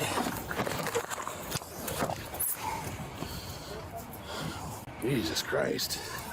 Roll my window down so I tell my kid to Child not cooperating. Why are they detaining the kid? stop. I'm trying to tell my kid to stop. Roll my window down. No. I'm going to tell him to stop. You heard him. He has disabilities. Stop. I'm going to sue you. Well, I feel like the kid's probably resisting because you were resisting. So now the kid's going, oh, I got to do the same thing my dad did. Stupid. En route to the jail. I mean, that's like a word for word kids just modeling what their parents do. You think it's a child? No, I'm not mad at the child. I'm saying, like, that's the dad's fault for being an ass for a half hour. And then now his kid's just going to do the same thing. The judge is going to be very happy this all started over honking my horn? I don't you know. think my lawyer's going to be happy with that? I don't know. Because I can tell you right now, it's not. Okay.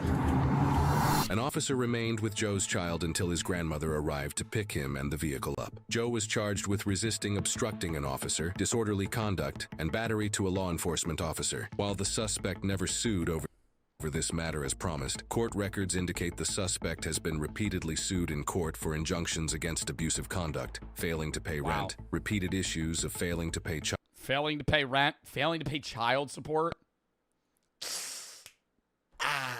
disputes over child paternity, failing to pay rent, and civil evictions. So did he not have custody of his kid? In both 2023 and 2024, the suspect was prohibited against engaging in conduct or contact with certain victims he had previously targeted. The suspect also has an extensive He's a restraining order on him? What, from cops? criminal history, listing dozens of suspected misdemeanor and felony charges. In the incident presented in the body Since 2005, he gets like fucking 6 charges a year. misdemeanor and felony Oh my god. charges. In the incident presented in the body cam, the Joe B. Chat, shut up. suspect ultimately pleaded guilty to resisting or obstructing an officer twice. The I was 3 years old in 2005. matter was fully adjudicated I was 3 years old in 2005. last month, and he was sentenced to 12 months of probation, required to write a letter of apology, attend anger management, and work to obtain full-time employment. In a society obsessed with standing up for yourself, why do so many people I always love the cameo from Officer John. confuse self-advocacy with public tantrums? And then this guy actually goes and uses his own child to instigate an already bad police interaction. Some people don't wake up wanting peace. They actually wake up looking for conflict, like it's oxygen and they're running out. And when you've been a cop long enough, you recognize it before they even speak a word because it's all in the eyes. What hit hardest wasn't the insults. Officers get called every name in the book, and some no one's even heard yet. What hit hardest was a child, because there's a special kind of heartbreak watching a child get taught that fear is a tool and disrespect is a strategy. Now, in my opinion, kids don't learn by lectures. They absorb behavior. And when a child watches their own father turn a traffic stop into a street corner performance, they don't see strength. They see and quickly learn instability, and they carry it into their lives, and it just continues on. Cops. Wow, yo, this guy's like spitting right now at the end right now. Officer John. Officer John. Start out with Officer John in the video. Why we put it at the end? Never get to wait for harm to happen. If someone's ignoring lawful orders and flinging unstable emotion anywhere it'll stick, that's when intervention becomes duty. Now, I don't believe this guy even learned a lesson, but loud never equals right, and crazy never equals courage. And in this world, staying level-headed keeps you free, losing control gets you handcuffed, a record, and a judge deciding your future. Because loudmouths never win. Wow. That was a fucking crazy video. Who's a kid with this whack job? Child needs to be removed from his car or from his care. Dude's unhinged. Well, I'm assuming that that kid's not in his care technically if he's paying child support. Maybe joint custody, but even then, do you pay child support on joint custody? I don't know the ruling on that. I know you pay child support if you don't have custody, you pay child support. If you do have custody, you don't. I don't know about joint custody though. I think that would probably depend. It would depend on the primary residency, I would assume. Next video.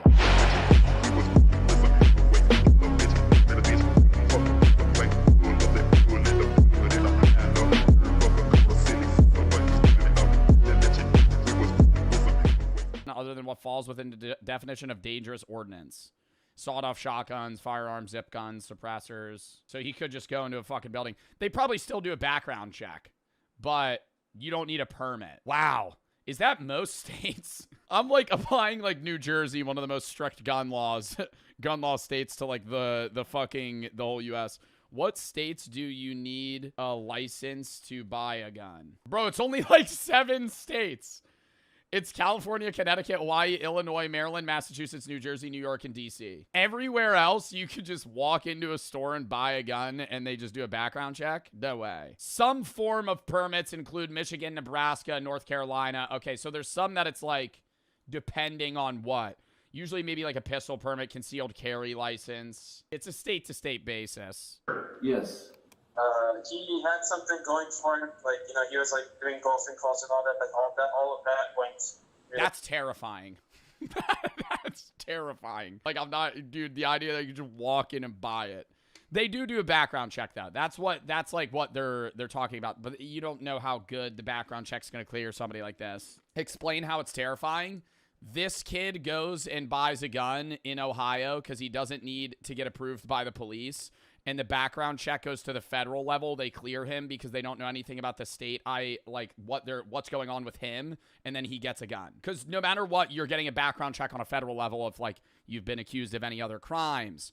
If you were in jail for like, when you're getting like a background check on a gun on a federal level, they're checking, do you have any drug abuse charges? Have you ever been convicted of an assault crime? Were you ever an alcoholic, or are you currently an alcoholic?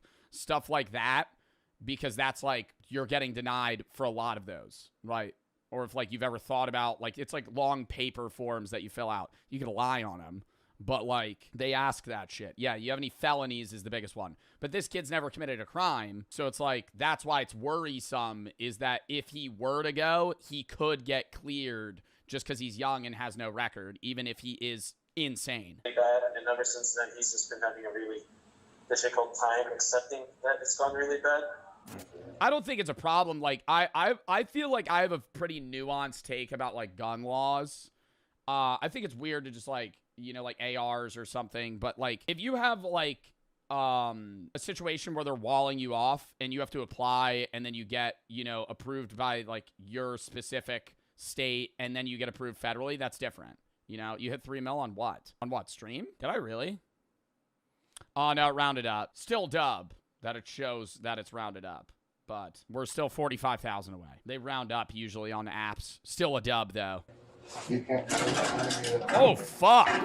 Oh, I didn't even finish what I was saying. I feel like I have a nuanced take about guns. Like, I think, like, guns for home defense and all that shit, perfectly fine, right? I just think, like, there should be walls to that shit. You know what I mean? Like, I think it should be a 9-month process to buy a gun. I don't think it should be as simple as going into a store and getting one. Like, I think you should have to, like, get checked, get cleared, get scanned, get checked again, and then you could go into a store and apply, and they do a background check, and then you're good. Like, because that's, like, the scary shit is, like, sometimes it's, like, crazy motherfuckers could go in and get one, and they slip through the cracks. It's hard, too, but it's, like, especially young guys with, like, clean records. He was, like, doing golfing calls and all that, but all of that went really bad, and ever since then, he's just been having a really difficult time accepting that it's gone really bad. You can't do anything to me. Sit down. There's no fee. None. Stop, I love it. Don't do it again. Don't touch me. Don't touch me. Oh no, please. Yes. Oh, wait, well, I need your officer. No. You have it all. No, your name. Yeah. What's your name? Lieutenant Fox. Oh, Lieutenant Fox. Oh, Lieutenant. Shut the up, Lieutenant. Get the out of my sight, little. Can you be a good dog and give me a drink? No, don't think so. Why do us? Why? It's because you just spit Shut out. the up. I'm speaking. No. I feel like if he was in a different jail, bro, if he was in Florida, they would have put a spit bag on his face. If this was Florida, he'd have a spit bag on his head right now. The second he spit on the ground, they'd be like, "Yep, it's over." They'd fucking they'd put him in one of those chairs. You know what I mean? When they get a wheelchair and they strap you in and you can't move. I'll speak whenever the I want to. Okay? You won't. I will speak whenever the Oh my god, no, the cop's getting rage baited. Stop. I choose to. What's a spit bag? It's a crime to spit on a police officer. So if you try to spit on a cop, they'll put basically a bag over your head.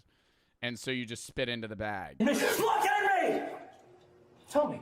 Do you think you intimidate me, dude? No, I don't. Good, because you don't. Oh my God, stop. No, now I don't want to side with the other kid and the cop's being a cornball. Oh my God. Why are you going, do you think you intimidate me? Well, you don't. Now you're like equally as cringe. You dare look at me. Oh. That's funny, right? You will be forgiven for laughing. And you're gonna You will be forgiven for laughing. Oh my God, you just pardoned him. Tell me. Do you think you intimidate me, dude? No, I don't. Good, because you don't. Don't you dare look at me. That's funny, right? You will be forgiven for laughing. And you're gonna see what I can do. Thank God. You're saved. Why do you do that? Why did you do that? Why did you flip it upside down? Because you're gonna die. And you, especially, officer, on the computer. Yeah, with the glasses, Mr. Four Eyes. Oh, why am I here? No! I need to get out. No! I need to run. Push me down, please. I need to get out of here. Because I need to save your guys' lives. I need to go. Can you release me? I need to run away. Sit down. There's no... Yes, master. Why are they watching him? Why don't they just walk? Like, why are there like three? I feel like they're doing this for entertainment, bro. Like, if I'm him, if I'm one of the cops, just walk away. Just let him sit in that fucking chair for like 3 hours alone. Wait, do you guys like Logan Paul? Jake Paul? Who brought up Jake and Logan Paul? Oh my God. Oh my God. Wait, holy reference. Paul, go. What's your social? Why did he just bring up Logan and Jake Paul? What the fuck? What? That is so random. Why'd they cut that out? I wanted to know what he said. Down. There's no... Yes, master. Have you heard of Prime? He just starts like a huge side conversation. What do you think about Lunchly and how it's basically just like a duplicate of like Lunchables? Do you think that's like a good business idea? Or I heard there was like moldy cheese or something. I don't really know. I've been thinking about getting him. I always see him at Walmart, but I never really know if I want to try him out. Wait, do you guys like Logan Paul? Jake Paul or Logan Paul? Go. Oh my God. If I'm choosing between the two, oof. Social? I don't know my That's a hard one. social, you done it. How many orgies have you guys been in? You four. Dude, Logan's just such a great heel in the WWE. Tell me. He just needs like therapy right now. Although the family believes Shion is harmless, officers still have a duty to... Wait, he said the N-word? No, he didn't. How many orgies have you guys been in? Ooh. Jake Paul or Logan Paul? Go. What's your social? I don't know my social, you done it. How many orgies have you guys been in? You four. Tell me. He just needs like therapy right now. I would air a 6'7" joke to him right there. See how he feels about that. How many orgies have you been in? Maybe 6. Then you see him go. You snap him out of it. How many orgies have you guys been in? You four. Tell me. He just needs like therapy right now. How did somebody just gigify the emote of Logan Paul in the Japan forest? Although the family believes Shion is harmless, officers still have a duty to determine the credibility of his reported threats. You keep saying March 8th at 12 o'clock. What's the significance? Nothing's gonna happen, guys. It's all act. Look into my eyes and lie like I lie. You're safe. What's your problem with people on marks? Oh, is that the workplace? Is that what you said you want to kill them all? Yeah, but then they'll die. Again, you're supposed to torture me today. And you don't choose to torture me, I'm literally going to kill you all. This is the last chance. If you don't shoot me right now, I'm going to kill you all. And if you don't kill me right now, I'm going to kill you all. Five. No, dude, this is the place where I'll be awakened, you idiots. I need you to take it off with me, because I'm not going to do it. Good boy. As the immediate high cortisol. Oh my God, stop. No, that would get me. That would get me right there. None of the other shit would piss me off, but right there, that'd fucking get me. Oh, I know, I can't take off my shirt. Good boy. Oh. officers get Shion dressed into his new They getting punched in the nuts, man. county-appointed wardrobe, a revelation seems to wash over him. Oh, wait, am I gonna go to prison? My children will kill you all. Let's go! go! No way I'm gonna do this with you guys. Let's go! Don't touch me, you little. According to police reports, once in his cell, Shion continued his volatile behavior, removing his clothes, piling them in a corner, and urinating on them. He danced. What? He took off all of his clothes and started peeing on them. In his cell, I've been there before. Shion continued his volatile I've been there before. behavior, removing his clothes, piling them in a corner, and urinating on them.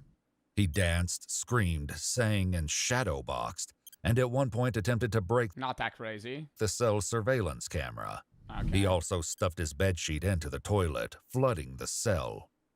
Wait, what? He took his bedsheet, stuffed it in the toilet, and continually flushed it. To the toilet, flooding the cell. Eventually, as he began to calm down, Shion requested a Bible. A search of the father's car and Shion's bedroom was completed, but no weapon was ever found. A correction officer reported the day after his arrest, Shion admitted to him that he consumed shrooms the day before and had no recollection of the previous night. How many mushrooms? Bro, I've taken mushrooms 10 times. I haven't done like a heroic dose, but never in my life have I tripped and then been like, oh, I'm gonna kill people. That's like a horrible fucking turn of events. Maybe that I could see that, but if he was actively on them. On March 8th, he advised Yo Young that he could consume shrooms on March 7th. Not remember being in the jail the previous night. Oh, so he's saying he was on mushrooms while he was in jail. Maybe? Shrooms do not do that. I knew a guy in college that was friends with somebody that took heroic doses multiple times, went insane, and started taping dog treats to the ceiling to save his life. Like, there's like, that could happen. It can happen. You gotta be like the wrong dose with the wrong person. There's crazy shit. I know a guy. Yeah, I do know a guy. Consumed shrooms the day before and had no recollection of the previous night. He wasn't a friend. He was an acquaintance in class. Better put it. I don't remember his name, but he told us the story about that. Who's the guy? Don't know him. It was in my History of Modern Philosophy 2 class. He sat one row in front of me and one row to the left of me. I talked to him every day, and when we got on the topic of shrooms, he said that his friend took multiple heroic doses and started taping dog treats to the ceiling, and now he can't hold a job. Shion was banned from all Mark's properties. If I give you water, you're going to kill us, but even though you requested water. Yeah. According to court records, Shion Park was charged with 2 counts of harassment with a bodily substance, 2 of aggravated menacing, 1 count of vandalism, and 1 count of intimidation. After a psychiatric evaluation, Shion was found not guilty by reason of insanity. Get the full story without the Yeah, I mean, if he took shrooms, that actually explains it somewhat. It really depends how much. Like, he could not have been with it. Like, if he took, like, a heroic dose of, like, fucking penis envy or, like, enigma mushrooms, yeah, you'd probably lose your mind for, like, 9 hours. But, to the point that he ends up getting arrested, then I feel like he would be, like, curling in a ball rather than living in that, like... I don't know. Maybe he did think he was in like a reality where everybody was going to die at midnight. Like he could have convinced himself of that, but he was texting his coworker that he wanted to kill everyone. And days prior, he was already threatening about a gun. It like half explains it. I hope he's mentally okay, man. Genuinely. That's pretty scary. Somebody said shrooms don't do that. He is undiagnosed, needs intense medical treatment. I think if you have, here's the thing. People that shrooms won't do that in itself. But if this guy is already undiagnosed with like, not saying schizophrenia, but say this guy is undiagnosed with like multiple medical disorders, and then he takes mushrooms, those are going to get amplified so drastically. Like, that's why it's like, if you're like predisposed for like schizophrenia, you're not supposed to ever take hallucinogens because it could bring it out early. Like, say you have a parent that has schizophrenia. If you take mushrooms, that could be like really bad. Like, so especially his dad seemed like he didn't really get what was going on. So I'm assuming the dad probably never got him like to a psychiatrist when he was younger. You know, first manic episodes these cops have ever met. Yeah, they did get rage baited pretty quickly. I don't know. Ugh. He seemed so with it. though. Like with it, but also like out of it.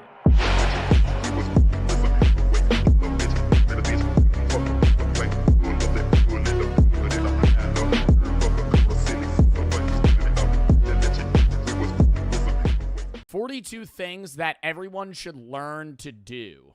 Lock in chat. To do the useful thing, to say the courageous thing, to contemplate the beautiful thing. That is enough for one man's life. A few weeks back, me and the boys went camping, and one night while setting up a tent, Zach, without skipping a beat, tied a very specific knot. He was just like, and I always goes, dude, this is like the best knot you can make. My dad taught me this knot. Everybody should learn this knot. Thought it was so cool. Because in that moment, Zach was useful. And useful.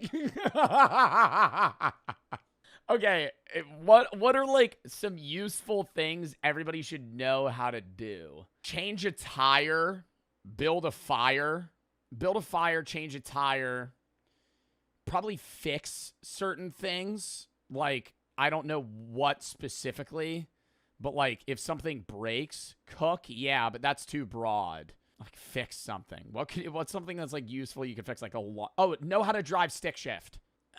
Pay your taxes, but I feel like that's not like a task. That's like a useful thing. Change your oil. I don't think you need to know how to change your oil. Tie your shoes. Everybody knows that. Everybody knows that? No, not stuff everybody knows. Things that everybody should know. How to drive stick. Most people don't know how to do that. No CPR for sure. Swimming. I feel like that's too broad. This is like, I think this video is going to be talking about hyper niche things that not everybody knows how to do, but it's like, if you see somebody that knows how to do it, you're like, damn, that's useful. I don't think swimming's one of those things. We started a list, and over the last few weeks, we've come up with 42 Sew a button. Oh my God, I would never know how to do that. I don't think I could know how to sew anything. Cook rice. Oh my God. My friend the other day fucking informed me that you're supposed to wash your rice before you cook it, and I never knew that, and I've always made really shitty rice. And I was like, why does my rice always suck? I'm like overcooking it. No, you're supposed to hand wash your rice like multiple times. You didn't know that? Not until like a month ago. Simple, useful things that we think everyone should learn how to do. And I promise you, there is something on this list that you'll learn. Maybe like a rinse, but not like wash. He was like, no, you should wash your rice until it's like there's no more white fluff stuff coming out. Never knew. One day, you'll use it, whether it's alone or in front of a bunch of people, and you are going to feel so awesome.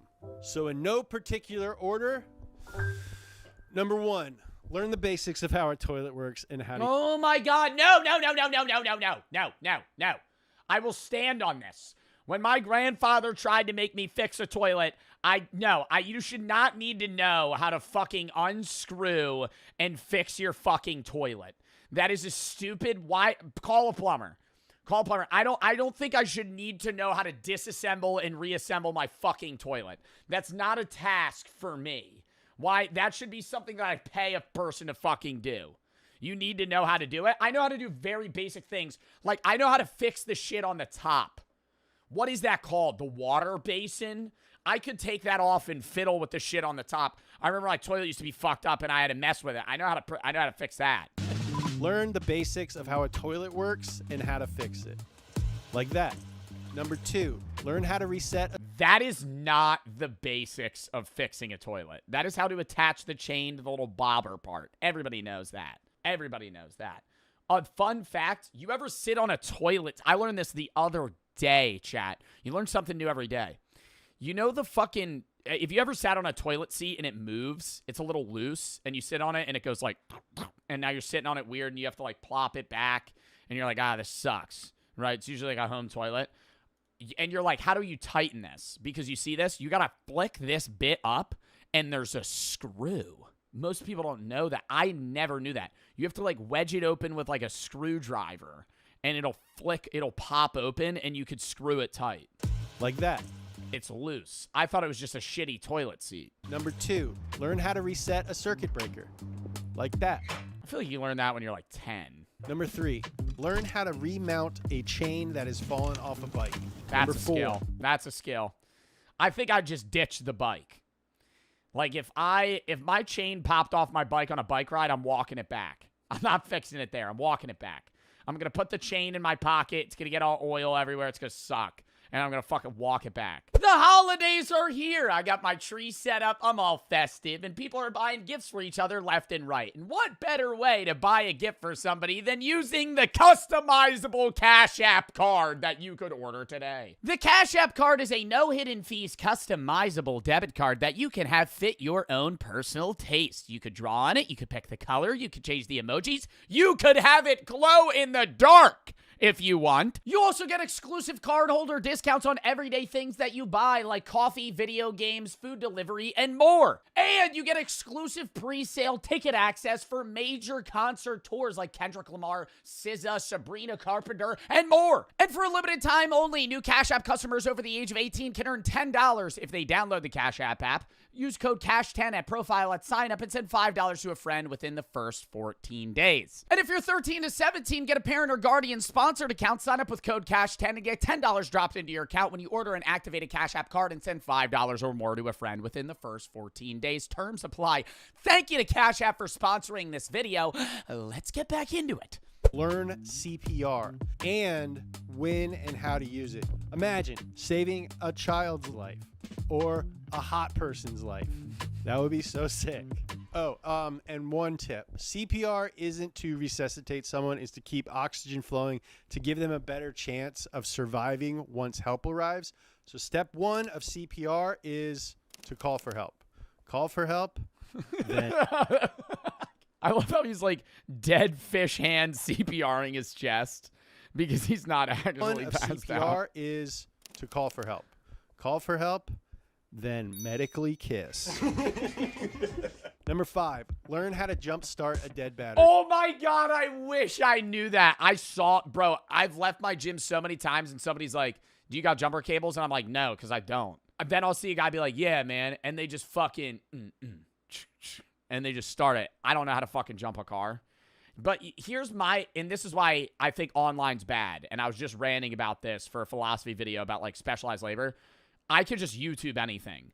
Like, I don't know how to change a tire either, but if it came down to it, I'm Googling a YouTube tutorial and there's going to be a guy that's like 45 that goes, all right, welcome, blank and blank. Today we're going to be teaching you how to fucking fix a tire. All right, first you're going to need to get this thing, and you're going to have to fucking unscrew it. Make sure you have a car jack, though. I'm going to be like, okay. Dead positive, live negative, dead ground. And don't... Yeah, but can't you, like, really fuck that up and electrocute yourself? That's why I never want to know this. Because if you... Can't you, like, die if you fucking put them on the wrong ones? Dude, like, I'd have so much anxiety on that. Where if I attach something wrong, it'll just fucking shock the shit out of me. That's why they have the rubber parts, though, so that doesn't happen. Negative, dead ground. Red? Is it red to red? Live positive, live negative. Red to red, black to black. This one is incredibly simple, but is actually getting harder and harder as cars get more advanced. Figure out where your battery is and where your signal. That's what I'm saying, bro. I know if I was road tripping with my friends and our car broke down, all four, like say there's 4 people, we'd be like, all right, let's pop the hood. And then we would just stare at the car. I'd just be looking at you. I'd be like, the only thing I know how to do is check the dipstick. Because that happened one time when my car broke down. It was like fucking leaking coolant or some shit. So I had to go to fucking Wawa and grab more. Significant other's battery is. Is it in the trunk? Is it under the rear seat? Number 6, learn how to change a flat tire. Number 7, learn how to drive. I knew that would be. Oh my God. See, yeah, just shit with cars. Learn how to drive stick, learn how to change a tire, learn how to check a dipstick. Stick. And I mean this in the least macho car guy way possible. I think that everyone should know how to drive a manual transmission. Not even... Can I say I've never driven a manual transmission car, but I've driven 3 manual transition tractors. I don't really remember how to do it, but I know the clutch change gear. I've done paddle shifters on cars too. That's not manual. It's the same thing. Yeah, but it's like, I feel like the experience is obviously different because you're using like, how? One was for a field trip, and then one's because like one of my family members used to be a farmer. Number 8, learn how to exercise alone without any equipment. 9, learn. Fucking calisthenics. Who doesn't know calisthenics? Push-ups, sit-ups, not curls. That's no equipment. Push-ups, sit-ups, pull-ups, ab stuff. Learn and appreciate the power of compound interest and don't find yourself on the wrong side of it. Our human brains understand things that go like this, and we're really bad at gauging things that go like this. Number 10, have a basic understanding of how taxes work. Basic understanding of how taxes work. I think a bigger thing, too, is understanding this is not financial advice. This is not financial advice. Understanding that if you leave your money in a bank, you're effectively losing money every year. Even if you're saving money, if you're saving money in a bank account that operates at a 0.04 interest or 0.4% or 0.04% interest rate, you're losing money to inflation because the average inflation rate's around like 3%. So if you have like 10 grand in a bank account that's generating like $30 a year, you're losing money. Like, you're not physically losing money, but the value of that money is less than it was the previous year, even with you just keeping it in a bank account. Like, it's good to save, but it's like you want to save at least in something that's going to, like, operate you at, like, something that's equivalent to the inflation rate. Yeah, high-yield savings accounts. It doesn't even have to be, like, investments, not financial advice. Much money as you can, but you don't. It's a legal thing. Gotta say it. Want to get down the road and get audited or go to jail. Honestly, if you can't afford it, you should just pay someone to do your taxes. They can sometimes find ways to. Yeah. I don't know how to do my taxes. I understand taxes because the tax guy explains it to me, my accountant. But I don't know how it works. Like, if I had to pay my taxes myself, I'd be fucked. I pay a guy and I sit down with him at the end of the year and he goes, okay. And he shows me a bunch of stuff. It's not hard. Zod, I think Zod, my taxes are impossible because I'm receiving 35 1099 forms from different companies that I've worked with. So I have to, yes, if you work a 9 to 5 and you're getting income from one company and you're filling out a W-4 form, it's something that's easy, right? And they're honestly holding a lot of taxes for Social Security and other stuff for you. But when you work a W-9, which is independent contracting form, which is every influencer ever, you don't get money taken out for taxes. So you owe a lot more than you think you do. And you're getting a lot of tax forms from different companies that you don't really understand how to balance that and what you're able to write off, what you're not able to write off, what tax applications work for certain things. So it's like a whole pain in the ass. Learn how to sew a button.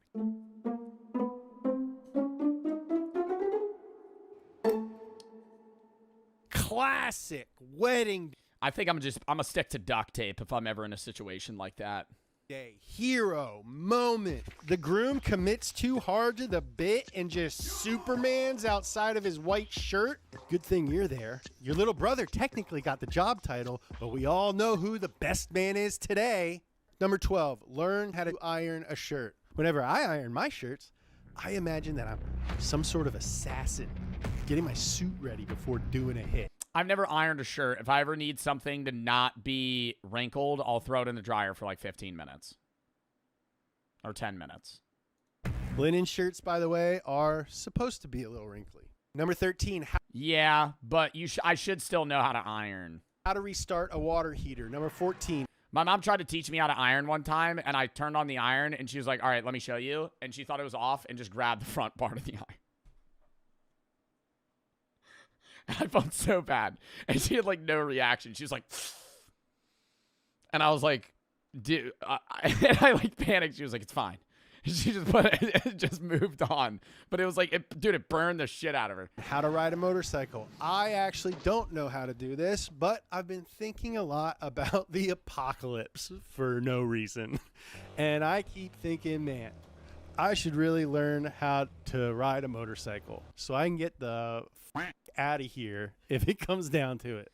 I don't know how to ride a street bike, but I know how to ride dirt bikes. I would feel like they would be the same. 14B. Or at least similar. Learn how to stop paying for stuff you don't know what it is. Sponsored by Mint Mobile. My phone.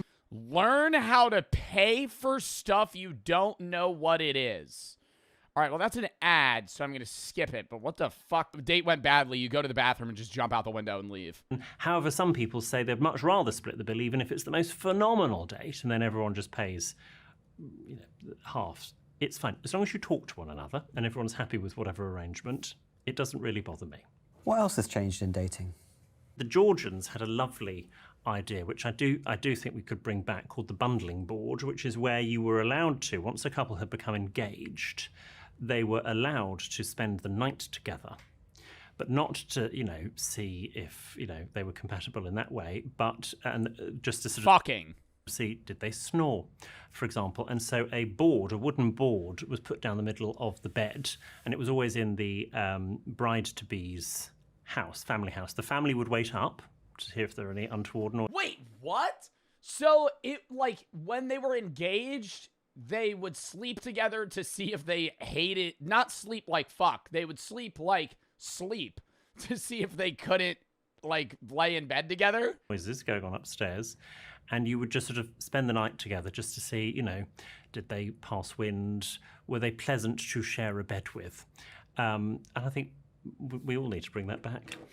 Worst thing to eat while following proper etiquette. Bro, I'm ripping ass 5 times a night. Yeah, just say fart. Yeah, passing wind. Rip ass. Are they farting? Yeah. What does Brooke say? Dude, there's sometimes where I'll eat, if I eat a lot of, broccoli or asparagus, my farts will smell so bad, and it's so funny. She'll get, really upset sometimes, but it's so funny. I'll rip ass, and it'll be, a silent one. And, 10 seconds go by, and I'm sitting there, and I'm just trying to, keep my composure. And then randomly she'll go, oh, and then fucking get up. Oh, and then stand up. Silent but deadly. Yeah, no, the loud ones are usually normal. Well, burgers are pretty, while following proper etiquette. Worst thing to eat while following proper etiquette. Chicken wings. No, ribs. Ribs. What's the worst food to eat? Crabs. No, it's not ribs, not chicken wings, crabs. Going to fucking getting a bib and fucking trying to fucking, peel out the meat and dunk it in butter. Your hands are covered in shit. It's not hard. I'm not saying it's hard. I'm saying it's disgusting. Etiquette. Well, burgers are pretty sort of messy. I mean, sort of restaurant burgers where they are so big, you are going to have to deconstruct the burger. I know I get into a lot of controversy online for doing that. I think possibly my Esther. Well, I'm not deconstructing a burger. If I ever see some shit where if they tell me the weight of the burger on the menu, don't order it. Don't order it. That's the Joe Bart rule of thumb. If they tell you the weight of the patty, they're about to wheel that bitch out. The bottom bun's going to be sopping wet, and it's going to be that thick of a fucking burger. Like they just took a packet of ground beef and went, and then plopped it. The fucking guy on coke in the back that's cooking that shit up mushed it, fucking just wedged it on there. You're at some diner. Fuck that. America has been terminated, but it is better just to sort of... That's the best. You like that? Chat, thin or thick burgers? Thin, smash burger, or not even a smash burger. Just I think this thin or thinner. If the burger's that thick, half pound, yuck. You can't make that taste good. Construct it and cut and eat it with a knife. Just stack multiple thin burgers. Just get 3 thin burgers. And fork. Yes, they're delicious if that's your thing and you want to eat a burger, whether it's beef, chicken, or a veggie burger. However, it is a burger at the end of the day. And if you're trying to present a certain type of image to either the person you're on a date with, a colleague, a future employer, an ambassador, whoever it is, don't order the burger. If you saw the late Queen eat a burger, all of a sudden she is not the late Queen, because the Queen does not eat burgers. I'm sure the Queen did eat a burger in private, but in public you have your public and private image, and actually sometimes you need to not necessarily order the thing that you want to. Go back the next day and have the burger when you're not around other people if you desperately want it. What do you think the Queen's McDonald's order would have been? A secret McDonald's order? Oh, she was anyone's for a fillet of fish. She was. She did. Filet-O-Fish. Is it brother. okay to ask for seconds?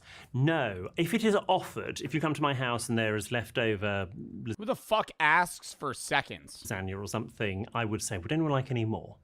That is fine. But if you can see some lasagna on the side... Me? I don't think I've ever asked for seconds. I don't think it's rude. Usually you're just offered. Any situation where you want seconds, it's probably like a buffet style, no? Like if you're at a family dinner, they probably have more food than you need, at least in the US. From how I understand US family dinners, there's always more food made than needed. And so you could just grab what you want. You make your own plate. Versus like dinner actually... do you guys have dinners where you're actually served? Like where they pre-make the plate for you? And it hasn't been No. offered. Unfortunately, as a No. guest, you can't say anything. And maybe that's because the host is thinking, good, well, that'll do my lunch tomorrow.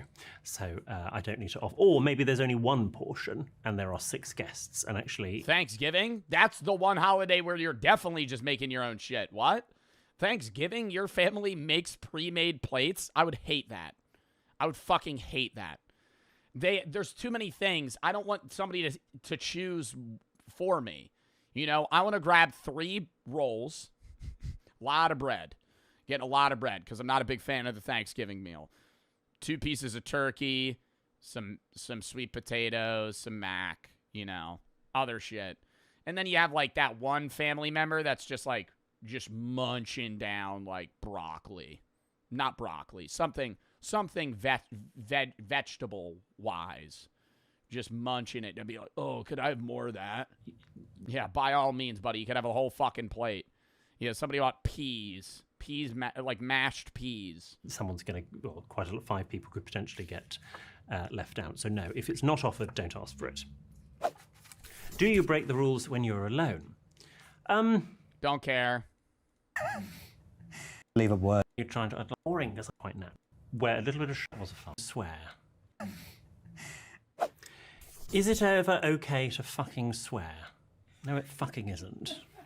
Let's be honest. I'm cursing in casual conversation at a dinner, at any dinner. The only time I will refrain from cursing is like in class, like when I was in college or high school, like I wouldn't curse. Not around my grandparents. I'm cursing. I'm cursing around the grandparents. Don't care. I curse in college. It depends on the professor. You know, most professors don't care. But you would curse in casual conversation in college. You're not like asking the teacher a question and be like, what do you think about this fucking thing? No, you just have a regular ass conversation curse. But like, that's different. Yes. I don't around my family. I mean, I don't know. Maybe certain family members I wouldn't curse around, but I don't know, man. I'm like 23 now. I'm like, if I'm really in a situation where I'm not allowed to curse, bro, that's like lame as hell. People swear. That's lame as hell. I think if you swear all the time, again, it loses its currency. Your mom? Yeah. What am I, 5? Yo, what? You don't curse around your mom? Yo, I am even around kids. No, if I'm like in a public setting, I'm not going to be like sailor mouth, you know, just ripping curse words. But in like a casual conversation, I'd still be like, yeah, that's fucking stupid. If you're a Gordon Ramsay and you're swearing like, around my mom, though, yeah, I'm cursing. It's almost big. Dude, I remember the first time, I keep pausing. I remember the first time I cursed out loud. I stubbed my toe outside and I bent down and I went, shit. And I looked around. It's in 3rd grade. I started casually cursing in like 4th grade, which might be early, but I was just I remember I thought it was cool too. I was in 3rd grade. I was like, every once in a while, I'd be like, fuck. Be like, that's badass. Expected. And I think we tune it out. We don't hear it, which is unfortunate. If I swear in front of friends, they probably know that I'm probably quite irked because I don't necessarily swear an awful lot. Or if I'm drunk. I do swear, I'm sort of swearing for comedy effect. If you're swearing, and I'm thinking certain words, normally beginning with C, that people use a lot, and they sort of think it's funny. It's like, it's not that funny that often, to be perfectly honest. So use it sparingly. Is it more polite to be early or late? Well, Is it more polite to be early or late? Early. But I think being too early is weird. It's the vibe. Here, okay. An event early. You know, you got to be at a place of business, work, whatever, early. Your friend invites you over to their house. You know, come at 8. Don't show up at 7:50. That's weird. That's weird. I say that. If I tell you, hey, be here at 8, show up at 8:15. Don't show up at 8. That's weird. No. Seriously. Because if it's like somewhere where if you're like, hey, we're going to be going somewhere, show up a little early on time, late's rude. But if it's like you're getting invited to like a dinner at someone's house, show up on time, if not 10 minutes late. Yeah, fashionably late. Not too late, but don't show up early. Depends on context. I'm always early. Bro, it's so awkward. You know it is, too. Have you ever been the first person to show up at a friend's house at a gathering? It sucks. It sucks. You never want to be the first guy. If you're the first, I just sit in my car, that's the move. You sit in your car while somebody else shows up, and then there's more than 2 people. I think it's different. Maybe, okay, I'm just saying this is a guy thing, at least. If it's a guy hangout, and there's like 8 guys, being the first guy to show up, it's like, you know, it's now we're like a duo. It's not really a hangout. You know, you want to be like 3 people more. So it's just you and him. Now you're just talking, you know. I'm sitting here acting like that's not what would regularly happen anyway. Text. Socially, if I said to someone, come for dinner at 7:30, what I do not want is people to be early. I would much rather someone was half an hour late than 5. Not want is people to be early. Wait. I would to someone come for dinner at 7:30. What I do not want is people to be early. Yeah. You're really funny in his voice. What are you fucking doing, you chud? You sitting here thinking you can fucking give me that sea bass? Recooked it. It's the same fucking sea bass. Won't happen again. And while Brendan was caught cheating to save himself, Andrew from season 1 was caught cheating to help his team. After losing episode 6's challenge, the blue team's second punishment was having their storeroom locked for the entire dinner service, making things more difficult by having to enter a code every time they wanted to grab something from inside. I'll give you the combination. C1. They probably just leave the door cracked. 690Y. Log it. I'm saying it once. Let's go. While his team rushed over to get the storeroom open, Andrew had a brilliant idea. You know what? Give me the tape. Give me the masking tape. Just fucking do it. Just give me the masking tape. Oh, I gotcha. But luck wasn't on Bro, I don't think that's cheating. his side, as sous chef Scott immediately caught him in the act and gave him a piece of his mind. You fucking guys fucked it up. You get a punishment. You don't fucking rig it so it works for you. You blew it. Pay the consequences. Got it? Yes, sir. Just like Andrew, Adam from season 14 immediately confessed when he was exposed on episode 3's team challenge, where he realized that his risotto would not be ready in time and asked to use Millie's rice as a substitute instead. This risotto is just not getting done. I thought I left myself enough time. 3 minutes to go, chef. Do you have enough rice to go for 2? I got that. Yeah. And when it came time for Adam's dish to be judged, the team needed both his and Millie's dish to get a point to win the challenge. However, the guest judge made one observation that put Adam on the spotlight. How did you guys both wind up with rice on the dish? Did you guys share on that one, or? Did you take some of Millie's rice? I'm sorry. I'm gonna cut the bullshit. Bro, why? I feel like they get so... Why do they get so angry? Do you think Gordon actually gets upset at this? I feel like he fully has to upplay it. There's no way he dead-ass cares that much. Did you take Millie's rice? Yes, sir. After confessing, Gordon revealed that Adam broke the rules and thereby lost the challenge for the blue team, which also happened to be the team that season 10's Robin tried to steal from. During episode 7's dinner service, Robin overcooked her beef and ran out of extras to fix her mistake. As a result, she nudges her teammate to try and steal some from the blue team. Could someone go ask see if the men have any more meat? How many do you need? I need 2 more beef, guys. However, none of them had the guts to do so, leaving her to get exposed by Gordon when he asked her where the beef was. I would like to get another beef from the gentleman so I could do it real quick. Let me tell you something. We just don't go to the blue kitchen and get what you want. It's a competition, you silly cow. Okay, yes, That's chef. the last fucking time I'm telling you all. Got it? Yes, chef. As a result, he forced her to shamefully apologize to the customers and to suggest a new Oh my God. No. You gotta walk out to the customer and you're like, I'm sorry, the filet sucks. I overcooked your shit. I'm sorry, it's been an hour. I'd recommend the risotto. I'm sorry. I didn't mean to fuck up your steak. substitute for the beef she screwed up. I guess I'm about to walk my happy ass up to table 64 and tell them, I'm sorry, ma'am, we don't have your beef. Would you like a swordfish or a pigeon instead? Yes, pigeon. Pigeon? A pigeon? Pigeon? Pigeon. Pigeon. Let me get that right. I'm sorry, ma'am, we don't have your beef. Would you like a swordfish or a pigeon instead? Yes. Pigeon. People eat pigeons? Pigeon? Okay. Perfect.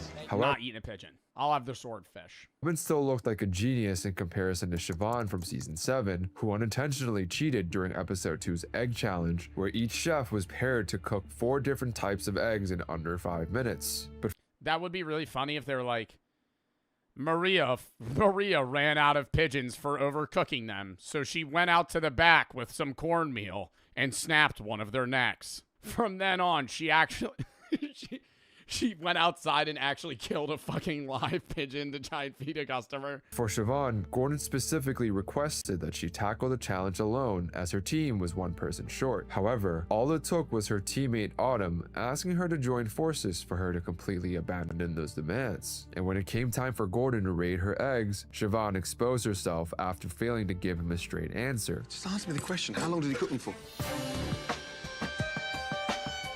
Oh, because she doesn't know because she's not the one that just cooked them? My teammates helped me, Chef. Your teammates helped you? Yes, Chef. I asked you to work on your own. But instead of owning up to her mistakes, she threw the blame on her team. I should have pushed her out of the way, and I'm so mad at myself that I didn't. I mean, why are we crying? I'm so mad. I shouldn't have listened to the teammates that were forcing me to do something that I should have known was wrong to do. In the end, Gordon gave her just 1 point for only managing to cook 1 of the 4 dishes. The ironic thing is that Siobhan got berated for cheating, unlike Michael, who somehow got away with what might be the craziest cheating story in this entire video. In the oh my God, they never caught him? Finale of well, season they know, but I'm saying they never like docked his points. 1, the final 2 contestants, Ralph and Michael, were each running their own sides of the kitchen during a practice service. When it was Ralph's turn to run the pass, the command station where he would be calling out orders and checking every dish before it left the kitchen, Michael saw an opportunity to expose his opponent's weakness. Trying to see how many can go without having crab in them. What are you talking about? It's my risotto. I wanted to make risottos the whole night without crab. I was just seeing what I could slip past Ralph tonight. To Michael's satisfaction, Ralph... Wait, what? So he just wasn't adding a needed portion of the dish, and Gordon never knew? Failed to spot the mistake, even after Gordon gave him a subtle hint, allowing the dish to be served. Ralph, have to taste. I tasted it. You tasted it, yeah?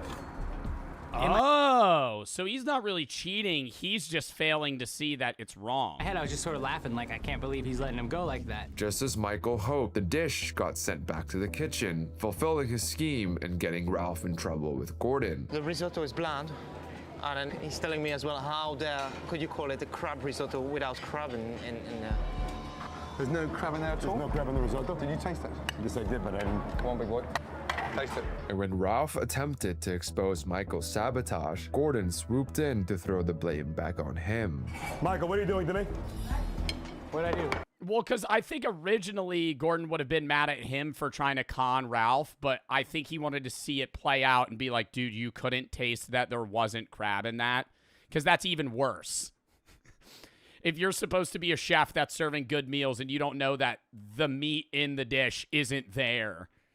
No crab in the crab risotto? Ralph, right, you should know that. Yeah, that's why you've got to taste everything, yeah? You're in control, you're in the driving seat, and you should spot those kind of things, yeah? Instead of getting criticized for his devious actions, Michael was met with Gordon's surprising approval. Michael had Ralph look stupid and took him down big time. That was an interesting lesson. Well, I think equally Michael probably would have gotten shit on by Ralph and Gordon if Ralph noticed. I think that's the thing. I don't think this is cheating. I think this is like kind of like a test Where if Ralph noticed, it would have been really bad for Michael. Very clever move from Michael's behalf. Gordon was so impressed, so much so that sabotaging contestants at the pass became a regular feature in future seasons. You just sent out 2 fucking risotto, there's not an ounce of asparagus anywhere, and it was done with a spinach puree. You've got to taste, Dave. Yeah, chef. Oh, so other people started doing it in future seasons? That's nuts. All right. That was a fun video. Anyways.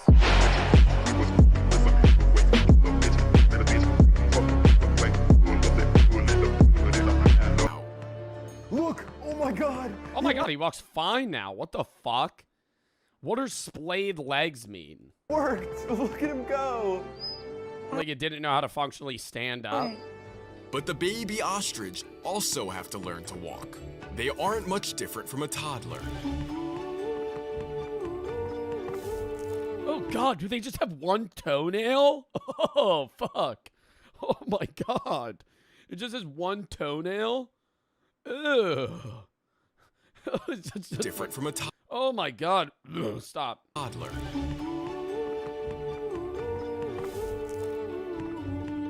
Anything more than a few steps is just too much for them.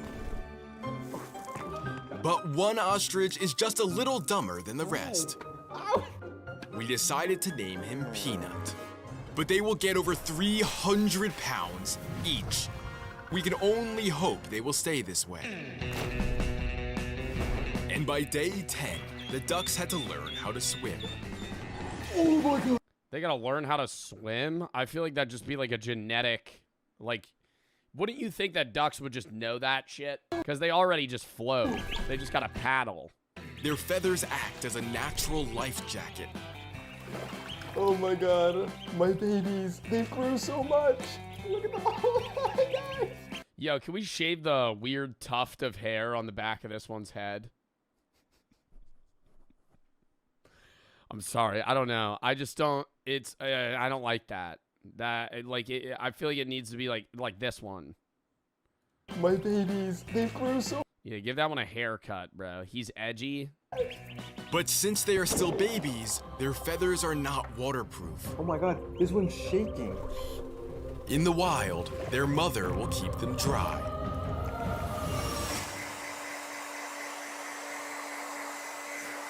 But for quail, water doesn't do the trick. Instead, they take dust baths. That's sick. It looks strange at first, like they're making more of a mess. But the dust kills any parasites that may be in their feathers. But they were starting to grow wings and will soon learn how to fly.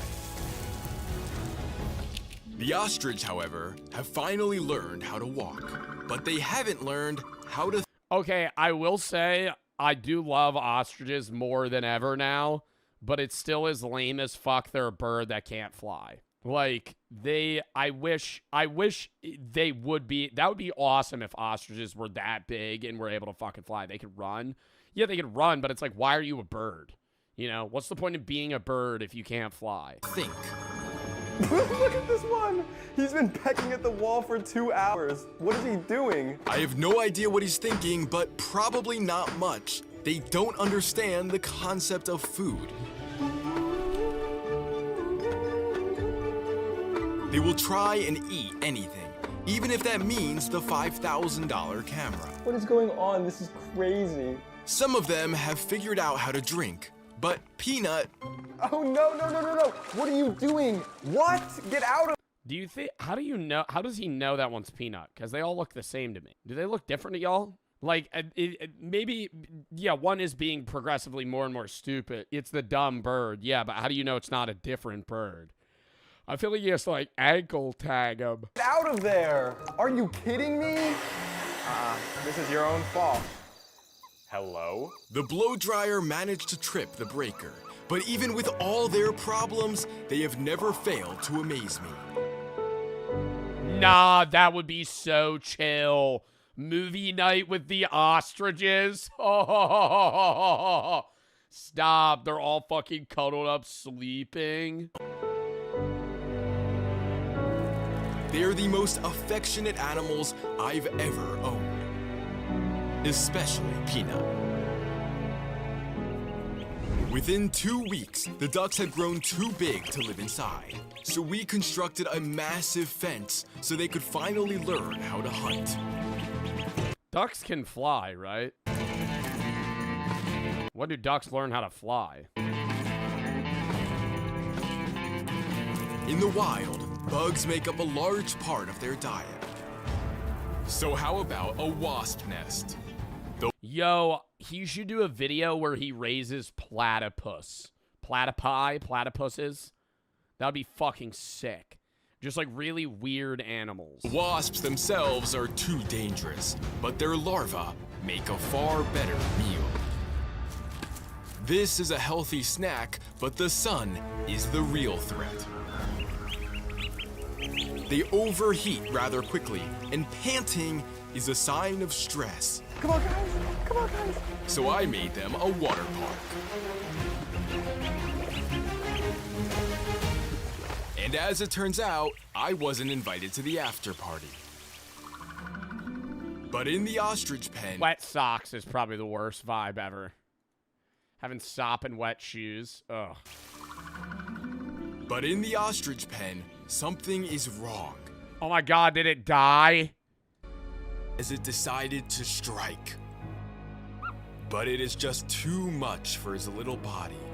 The vets did everything they could. Oh my god, did they have to put him down? But he didn't. And you know he probably got the most attached to the ostriches too. Because there's like so many fucking quails. I just want to go to bed. They're all convinced I'm their mother. Oh, not my ear, please. I love you guys, but this is just too much.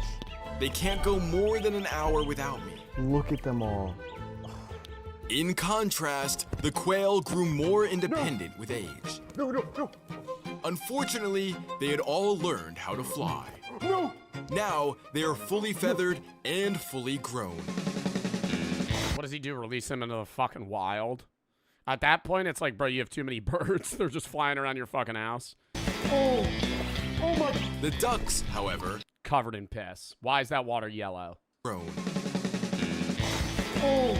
Water's fucking straight yellow. Oh my. The ducks, however, have grown way too big for the bath. Oh my god. This is the moment I realized they don't belong in my home. All right, the hair's kind of growing on me. Yo, he's got sick ass. He's got like a flow state going on right here. You see this shit? Oh my god, wait, no, this one actually has so much more aura than the others. They don't belong in my home. Nah, bro, that's like a sick ass tuft of hair now. Oh my god, bro, he literally has a fucking afro. The bath quickly became a swamp. They're biting my feet. They're trying to eat my feet. Or not an afro, not a mohawk. We need to find a better solution. I mean, what could we use that's bigger than this?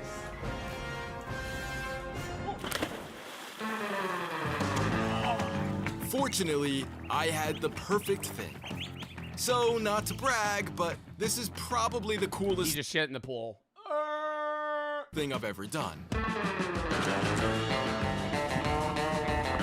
Nah, watching them swim underwater is fucking so cool.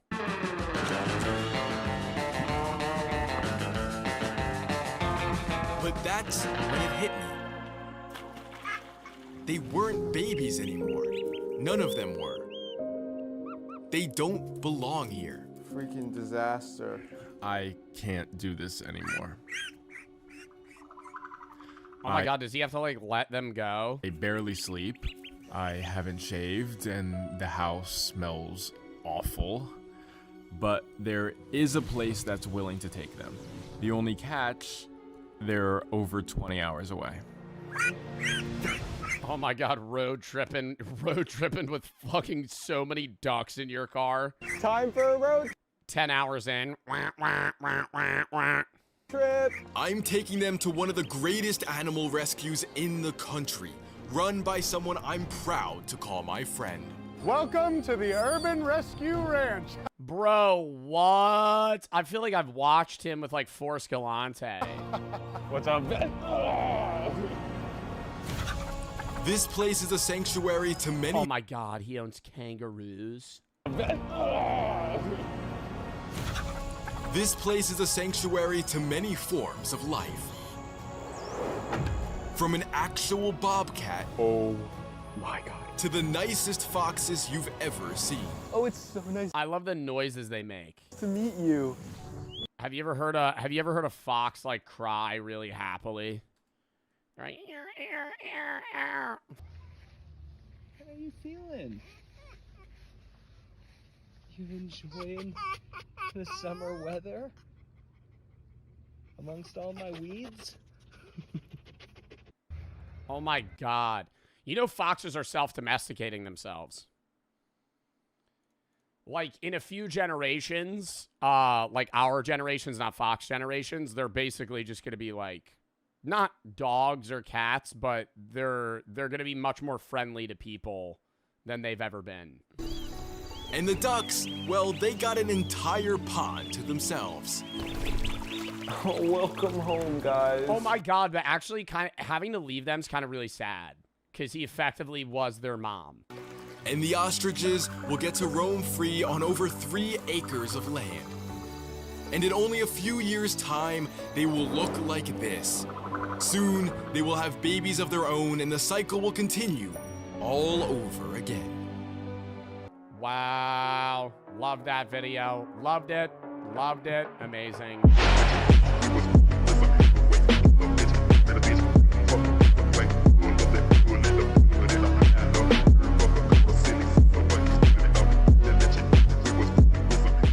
Yeah. Because you don't want to tell them.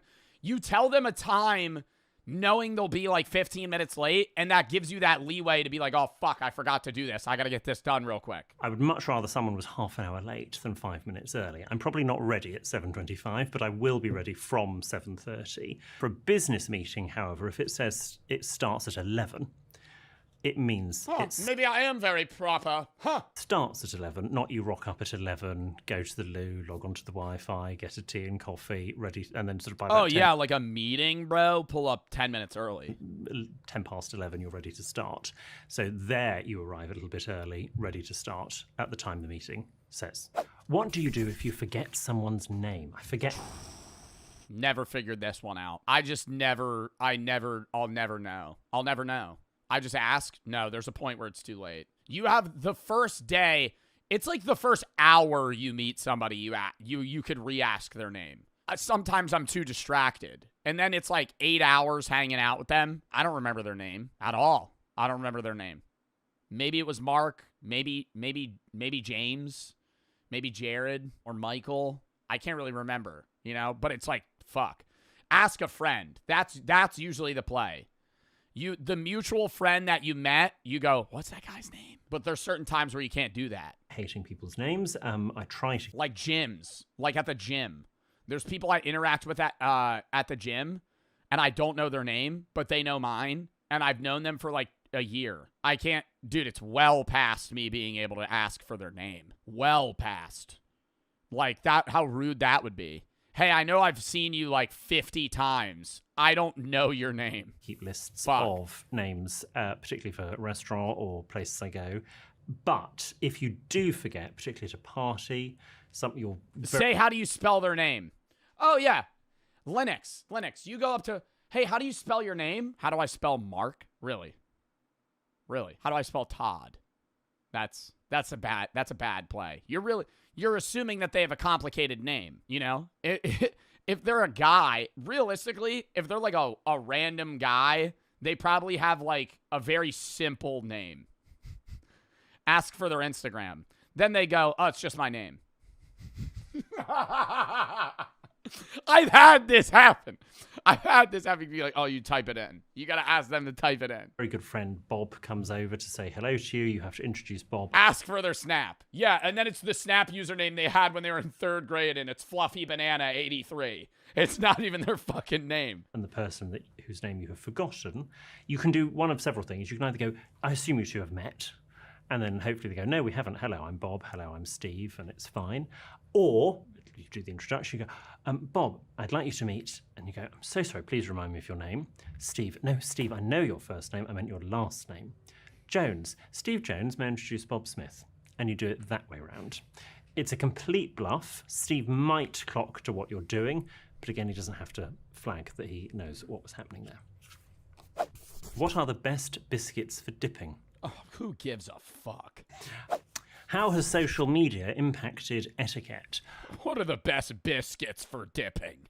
That's a dumb question. Big time. Etiquette has to reflect and adapt to the society that is around us. Otherwise, etiquette would not exist. And it's a shapeshifter. It constantly changes. And social media is such a big part of our lives. And etiquette is about interacting with other people. And how a lot of us interact with other people now is via using social media. I guess the thing that's springing to mind is the comment section, of which on this very video there is a comment section. And I'm saying this with love. Just because you can comment doesn't mean to say you should. They're not going to want me to say that because we want engagement. But if you've got something worthwhile to say it. But oh, wow. Meanwhile, there's some of my chatters. Don't say anything. If you Hi, hello, penis, just typing random words. We're in sub only right now too. Let's unleash the goblins right now. See what they type. I'm free! And they just start fucking losing their minds. It's 6-7. It's 6-7. You don't have anything worthwhile to say. Don't feel you need to. We don't have to have an opinion on everything. Be very boring.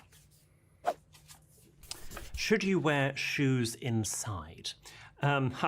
So in some cultures, absolutely not. In Japan, for example, they're very big on removing shoes. I think if you wear shoes inside, that's up to the house owner, or the homeowner, the apartment owner, whatever it is. You know, it's their rule.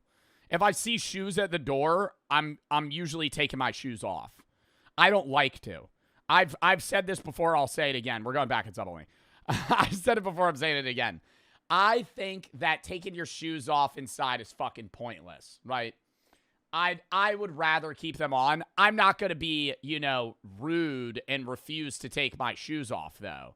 Like, if somebody is like, hey, shoes off, I'm not going to be like, oh, can't do. That's a no-go for me.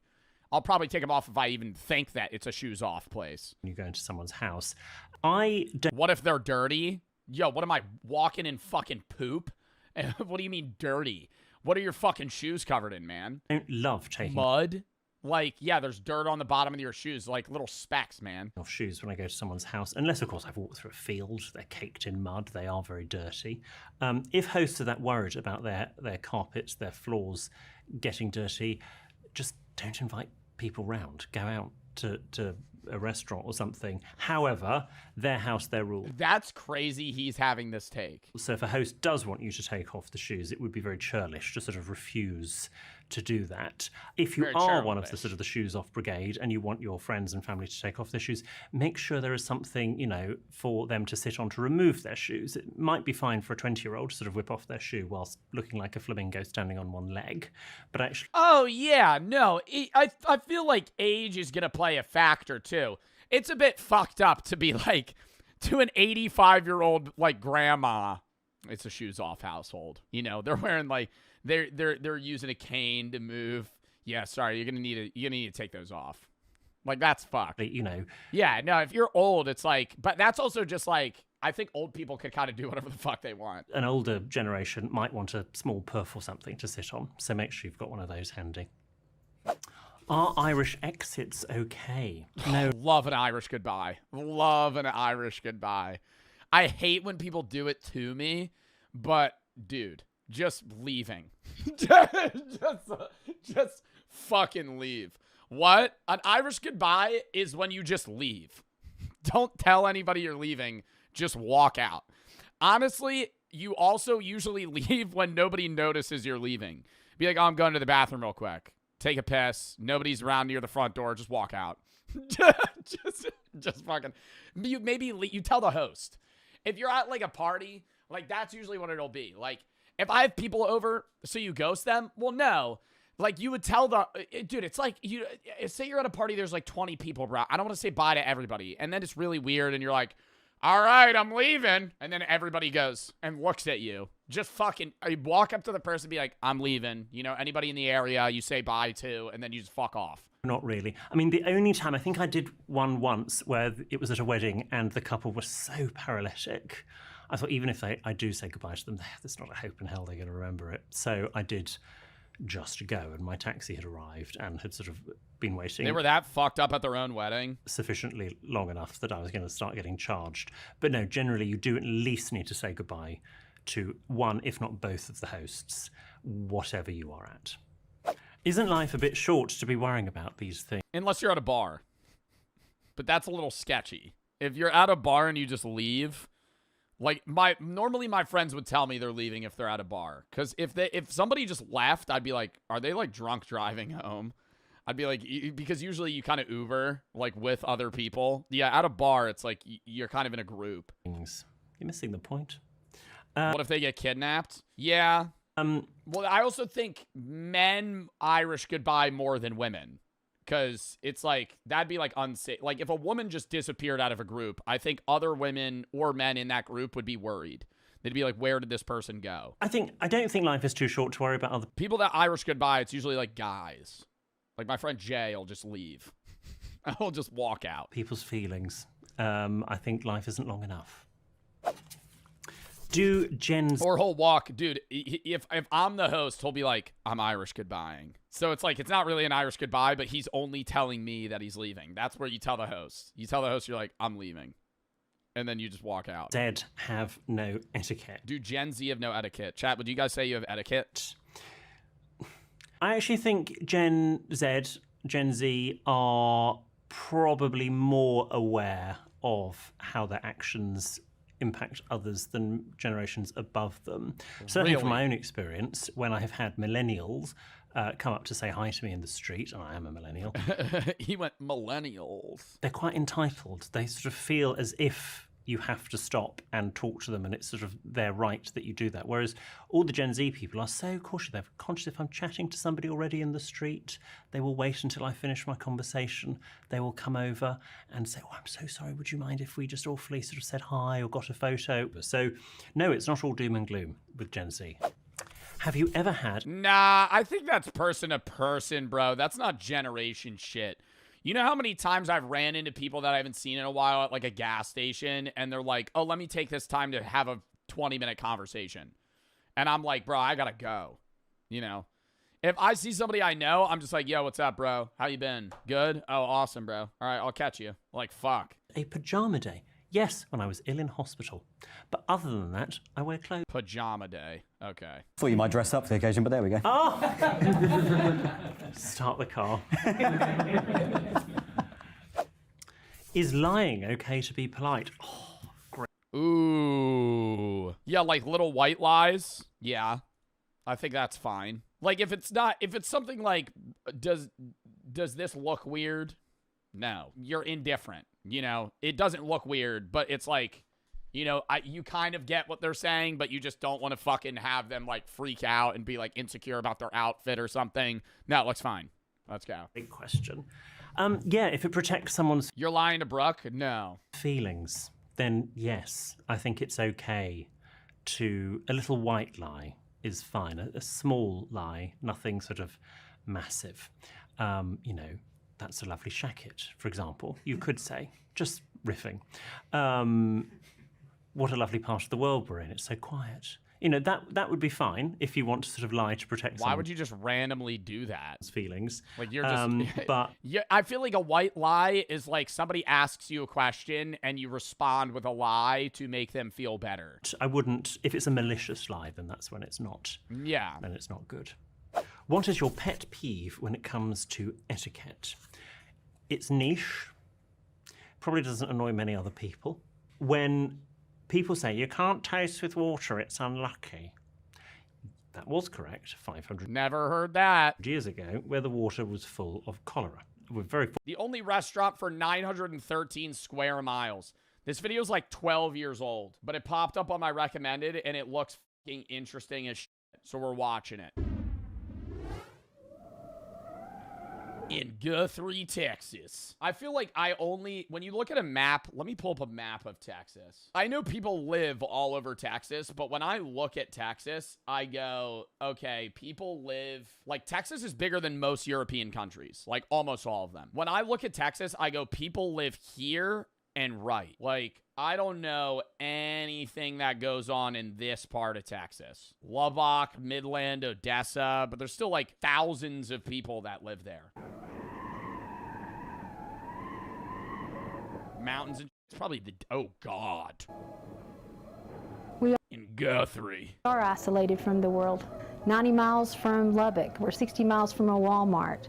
We're still 60 miles from a Walmart. I feel like now there's no shot they're 60 miles from a Walmart. I feel like everywhere's within 5 miles of a Walmart in the U.S. Guthrie, Texas, Walmart. I'm just going to look up Guthrie, Texas. Population.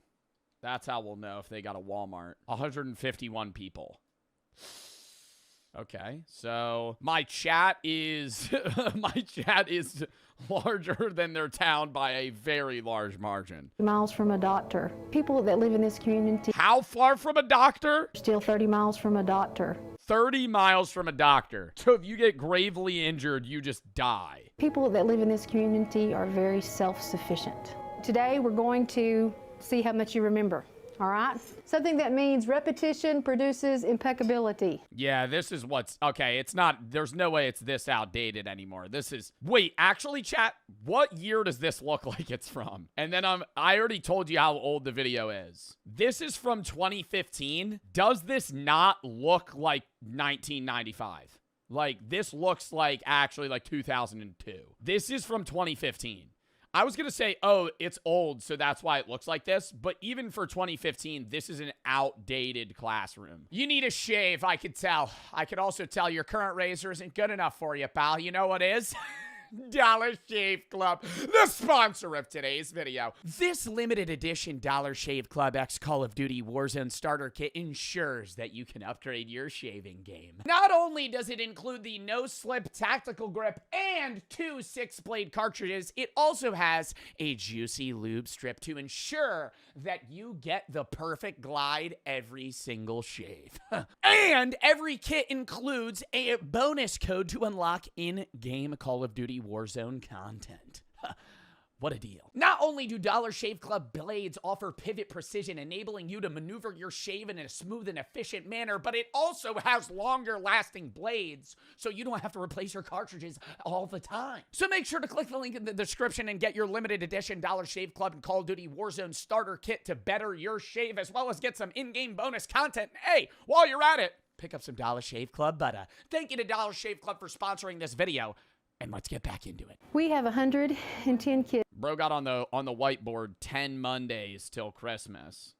We have 110 kids here, pre-K through 12th. Oh my God, their school is pre-K through 12th grade. That's fucking crazy. You stay at the same school from literally 2 years old through high school. Place unknown by much of the world. School teacher Karen Rothwell teaches her students all of... Yo, what do you do at like prom? If like say like your prom like your senior class is like 7 people and it's like 3 guys, 4 girls. You're just fucked. About the world outside of Guthrie, Texas. All eyes, it seems, are on the clock because it's homecoming and the football It's homecoming. Ball game is only... Who do you bring to homecoming? Hours away. Okay, and what's our final? This is the football game. You think they got a football team? They got to get every guy in the city. Their football team. You ain't got enough people for a football team. You got 150 people K through 12. Thing we're supposed to do tonight at homecoming? Win the football game. Win the football game. Wow, bro. Yo, they actually have like 1 teacher. Wait, no, that's fucked. Dude, their entire high school, like their high school class is like a fucking elementary school class. Like they don't switch rooms. They just have 1 fucking teacher. That's crazy. We don't have a gas station. We don't have doctors.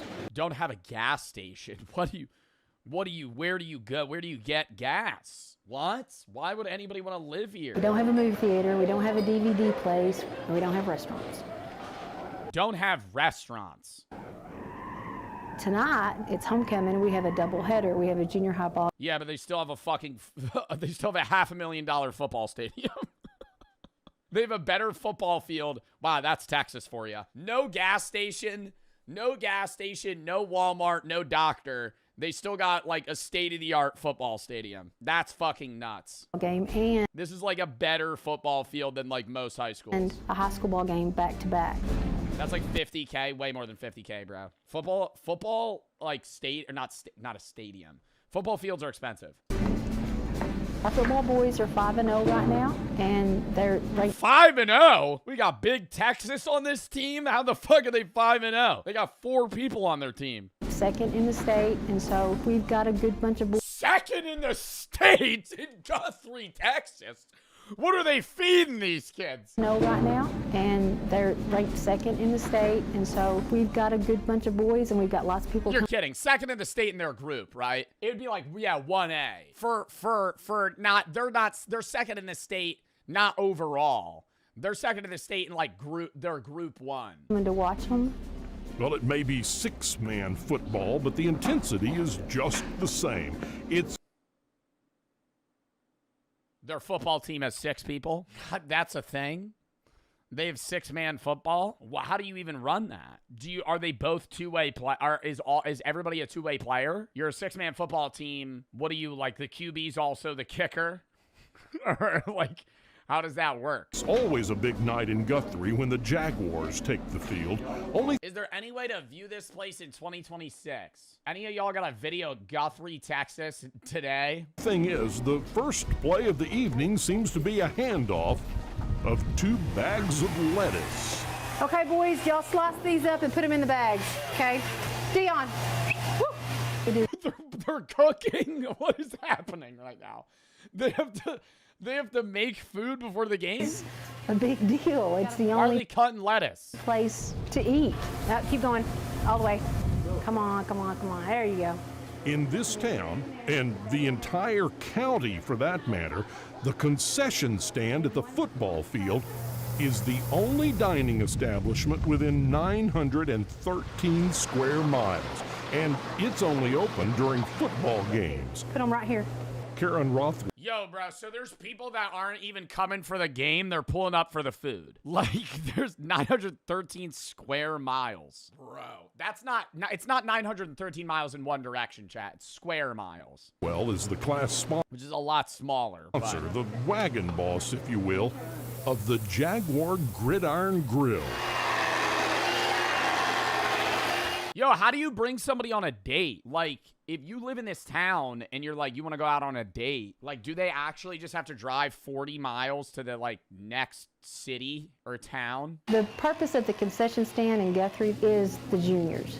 They have a senior trip, and you raise money for that senior trip your junior year, and that is done primarily through the concession stands. So all 9 members of the junior class, football stars included, pitch in with Karen, her husband Steve, parents and teachers for a long night of... Wow, bro, you know these guys are going crazy on... Where do they go, in the Bahamas for their senior trip? Jesus Christ, bro. That should be nuts. short order menu items. As quick as the junior high kicks off against the Petersburg Buffaloes, a line forms at the only restaurant around. Let's see what we got here. What y'all get? I got a cheeseburger. Yeah, cheeseburger right here. And this is a frito pie for him. And A Dr. Pepper and a water. Okay. And it's $9, and you can't beat that with a stick. Hey, Steve-O, we got a cheeseburger and 2 fries. All right, so maybe it's not gourmet food, but let me ask you this. Where else could you get My town is somehow smaller than this. You're fucking lying. Bro, this is the middle of nowhere, bro. This is actually... No, this is like literally the middle of nowhere, bro. What are you talking about? They have no...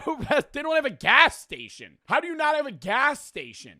In Texas? Where do you fucking drive? How do you gotta lock in? The last honest streamer.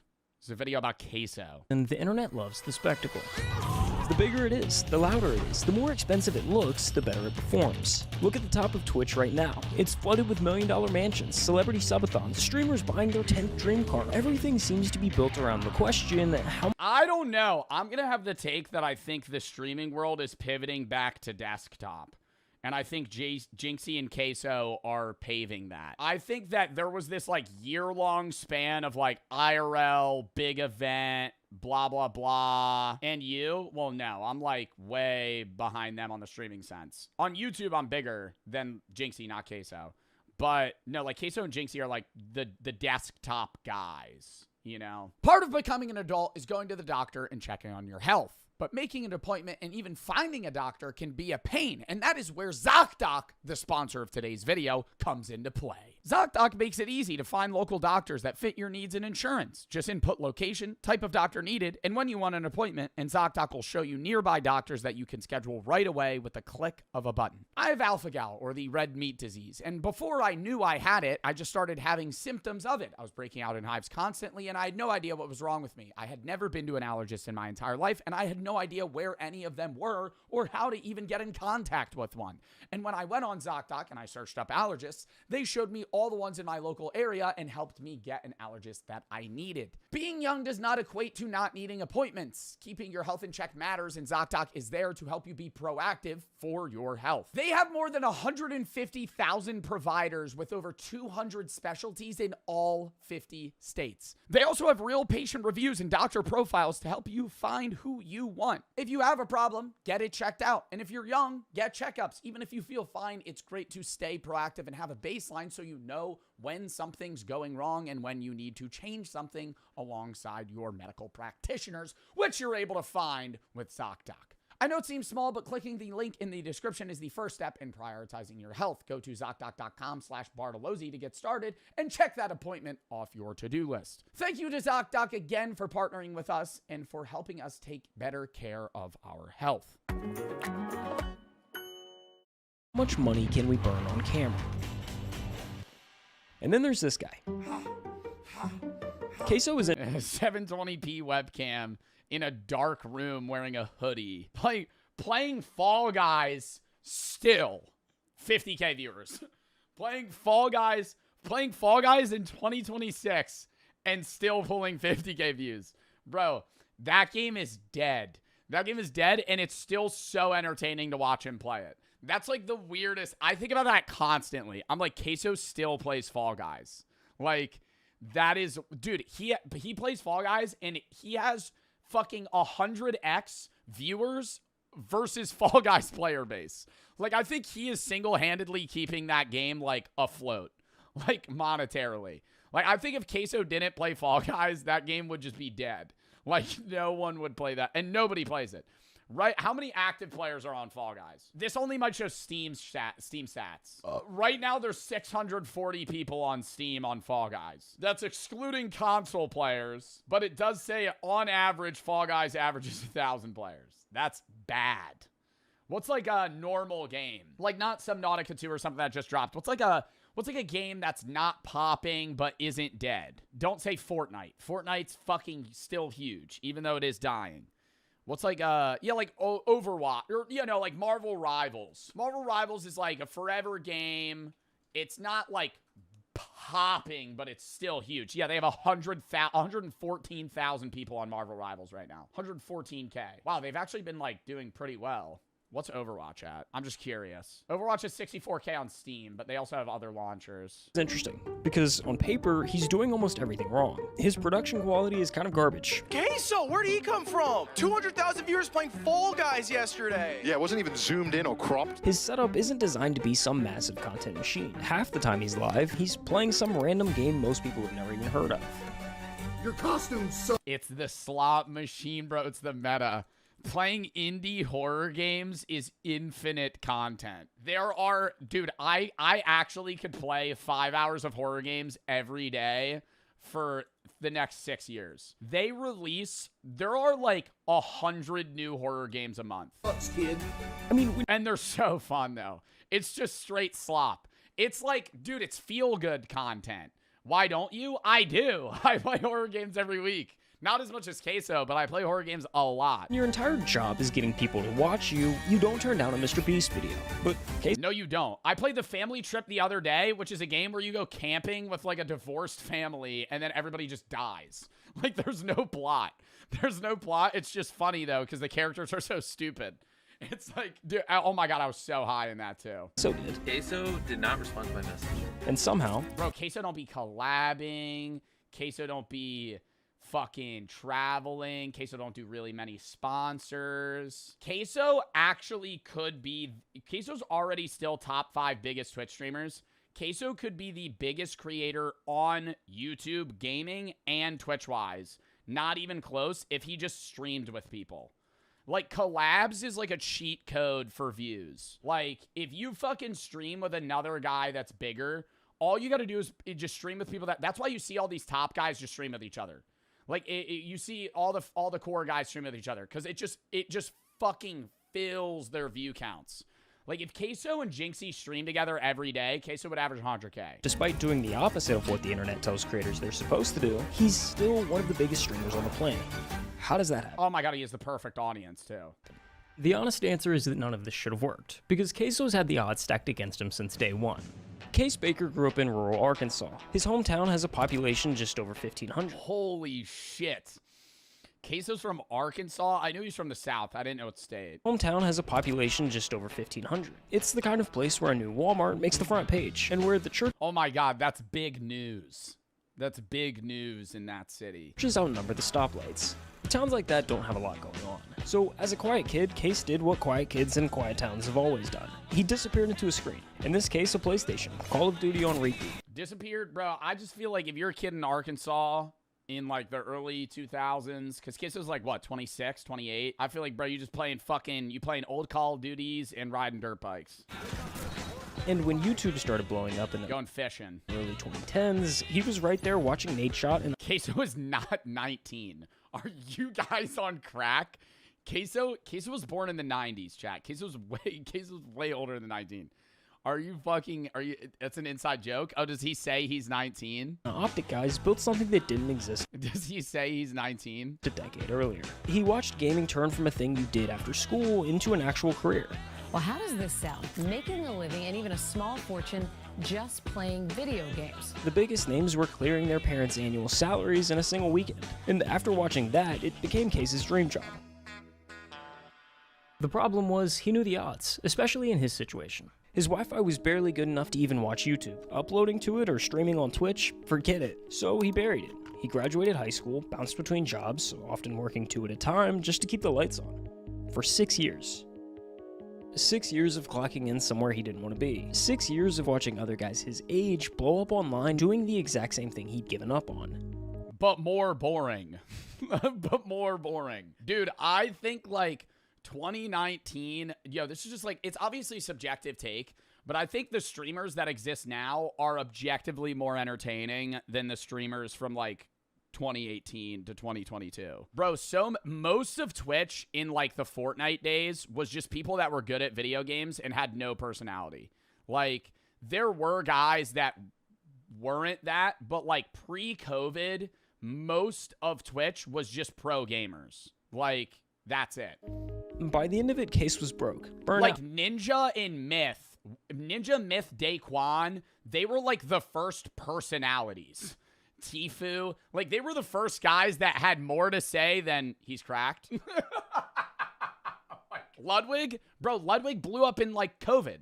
Ludwig was big in like 2020. Like, I'm saying pre that. I'm saying like 2017 streamers. Like Pokimane and like the 5 other people. Those are like the only people that are like memorable. Oh, Tyler won. Oh, never mind. My point is completely removed.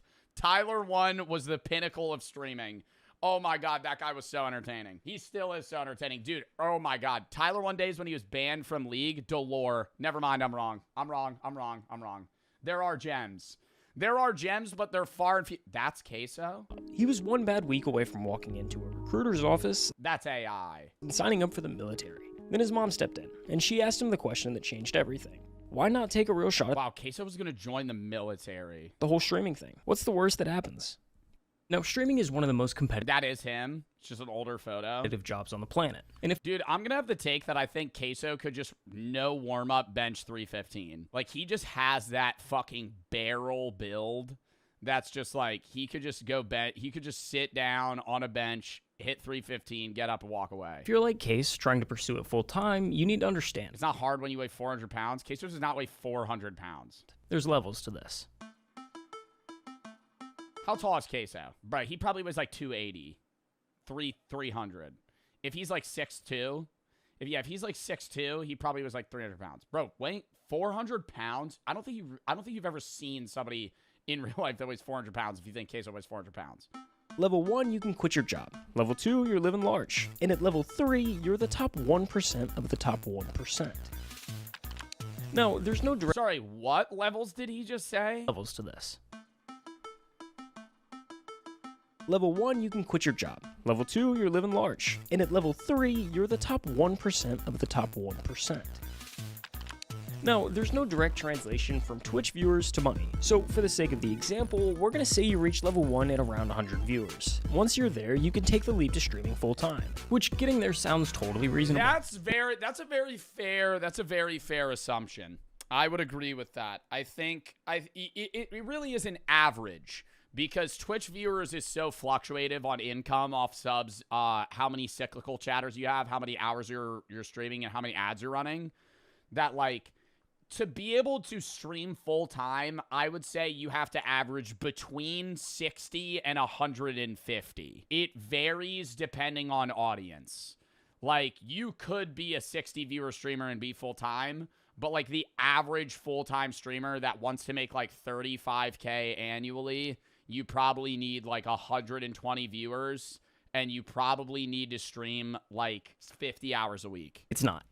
Which is more than a 9 to 5, but you're also sitting at a desktop. How convincing 100 people to watch you live is brutal. In the past year, 18.4 million people opened up Twitch and broadcasted live on the platform.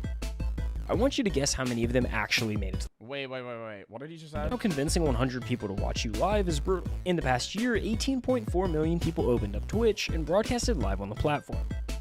18.4 million people streamed in the last year? 18.4 million people opened up Twitch. Wow. 18.4 million people streamed. Not even watched a stream. And broadcasted live on the platform. I want you to guess how many of them actually made it to level 1. Actually made it to level 1. 100K. 18.4. Or did he say 8.4? He said 18.4 million people streamed last year. How many of them have 100 viewers? 100,000. I think there's probably 100,000 streamers that average over 50 viewers. Over 100, maybe 50K? 50K streamers? More? You think there's more than 100,000 streamers on Twitch with over 100 viewers? I don't know, man. There's so many spaces on Twitch. If you just scroll the gaming category, it's just like endless. Seriously, throw a number out there.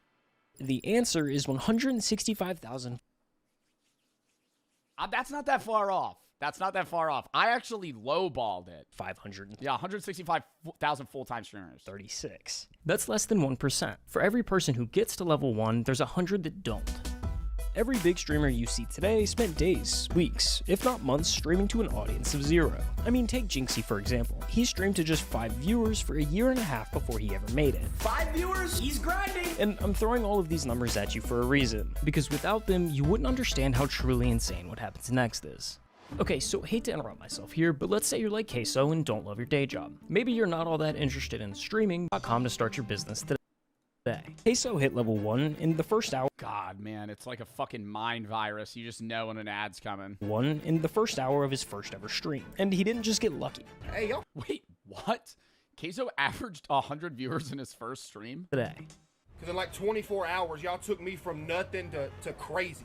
You see, Queso hit level 1 in the first hour of his first ever stream. And he didn't just get lucky. Hey, y'all came through deep from the top, man. In the days before he went live for the first time. Oh, was he streaming on TikTok and like posting clips? Because I'm pretty sure he just, like, his first like half year streaming was just 2K, right? He was like big in the 2K space. Queso was already laying the ground. Isn't that weird how like most streamers, there's so many streamers like Aiden Ross and Queso. Who else streamed 2K and got big? Didn't Speed used to be a 2K creator? So many guys stream 2K and then abandon that shit. Like, cause fuck 2K. Los, yeah, Neon. There's so many guys. Kai was a YouTuber though. There's so many. What does that mean? Learn how to cook. Learn how to cook a good steak and grill. Learn how to use a grill. Learn how to grill well. Grill a good burger. You want to be able to do it on a skillet, a gas grill. No. That's not the skill. The skill is to learn how to cook a good steak or burger without cutting into it to see how well it is done. To be able to press your thumb on a burger or just look at it and know, or a burger or a steak, and just know if it's done or not is like a skill. Or a charcoal grill. Look it up, practice, nail it, and then get a thermometer. That's cringe. And you got to eyeball that shit. You just press on the steak. That's what I do. Filet. And if you need to cut into one, chat, cut into yours. That's how you seem cooler. If you're ever cooking people food, you're making steaks, you got to check a steak, cut into your steak. Don't cut into another person's steak. Number 16, how to dice an onion. One end off, half, peel, cut long ways, cut flat ways, and chop. Alternate method, cut into bite-sized pieces, put in mouth, chew up for 30 seconds, spit. Yo, him being able to chew an onion for 30 seconds and not gag out on top of other food. I call that the crazy way. Number 17, how to cook rice. I rinse my rice to get rid of starch. I don't want to hear it. 1 part rice, 2 parts water, bring to boil, lower heat. He said he doesn't rinse? I rinse my rice to get rid of starch. I don't want to hear it. 1 part rice, 2 parts water, bring to boil, lower heat, cover, 15 minutes. Dude, the problem with me is I never know how much water to use.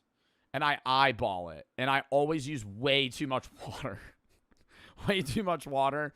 And then it's just sopping wet. Turn heat off. Let it sit for another 5. Fluff it. Oh my God, you guys, dude. Measuring stuff isn't for dorks. But not having to measure stuff is definitely cool. Oh, 13.5 grams of sea salt. I think a big thing for cooking, though, is the eyeball. Baking is different. It's very exact. It's a science. But I think cooking, I don't want to sound cringe. It's more of an art. When you're cooking, you could just test shit. Like, you just put it in there, taste it. It needs more of this. Eyeball. Number 18, how to read a map. Number 19, how to find north with... Yeah, how to read a map is fucking cooked. How to read a map, it's fucking over. No. I don't know road names. Dude, if you handed me a map, you're like, we got to get point A to point B, I'd be able to figure it out. I'd be tweaking, bro. I never read road signs. I never look at that shit. I just wait for Siri to tell me where I need to go. Out a compass. Number 20, how to start and tend a good campfire. I like to imagine I'm building a little tiny house, and then I shove it full of stuff and burn it down. We're at like a men's retreat. See, the fire, gentlemen, is right here, but it's also been inside of all of you all along. We've also decided that everyone should learn one solid party trick. One song. Damn. Yo, that's actually true. Being able to know like one really cool niche thing. My party trick, well, it wasn't even really a party trick. I used to know how to solve a Rubik's Cube and I can juggle. That would be my 2. But I don't even think that's very cool. On any instrument, start to finish. Cap? Yeah, now you're trying to get me to juggle some shit. I knew somebody was going to say that. I hope I don't break one of these. Fuck, I hit the mic. Hold on. Stop. Dude, it's because it's It's because it's random objects. If they were balls, it'd be easier. Fuck. It's And one actually good long joke. You want to hear my pizza joke? One good long joke? I don't know a good long joke. Joke? Nah, it's too cheesy. You see, that was the opposite. That was neither long nor good.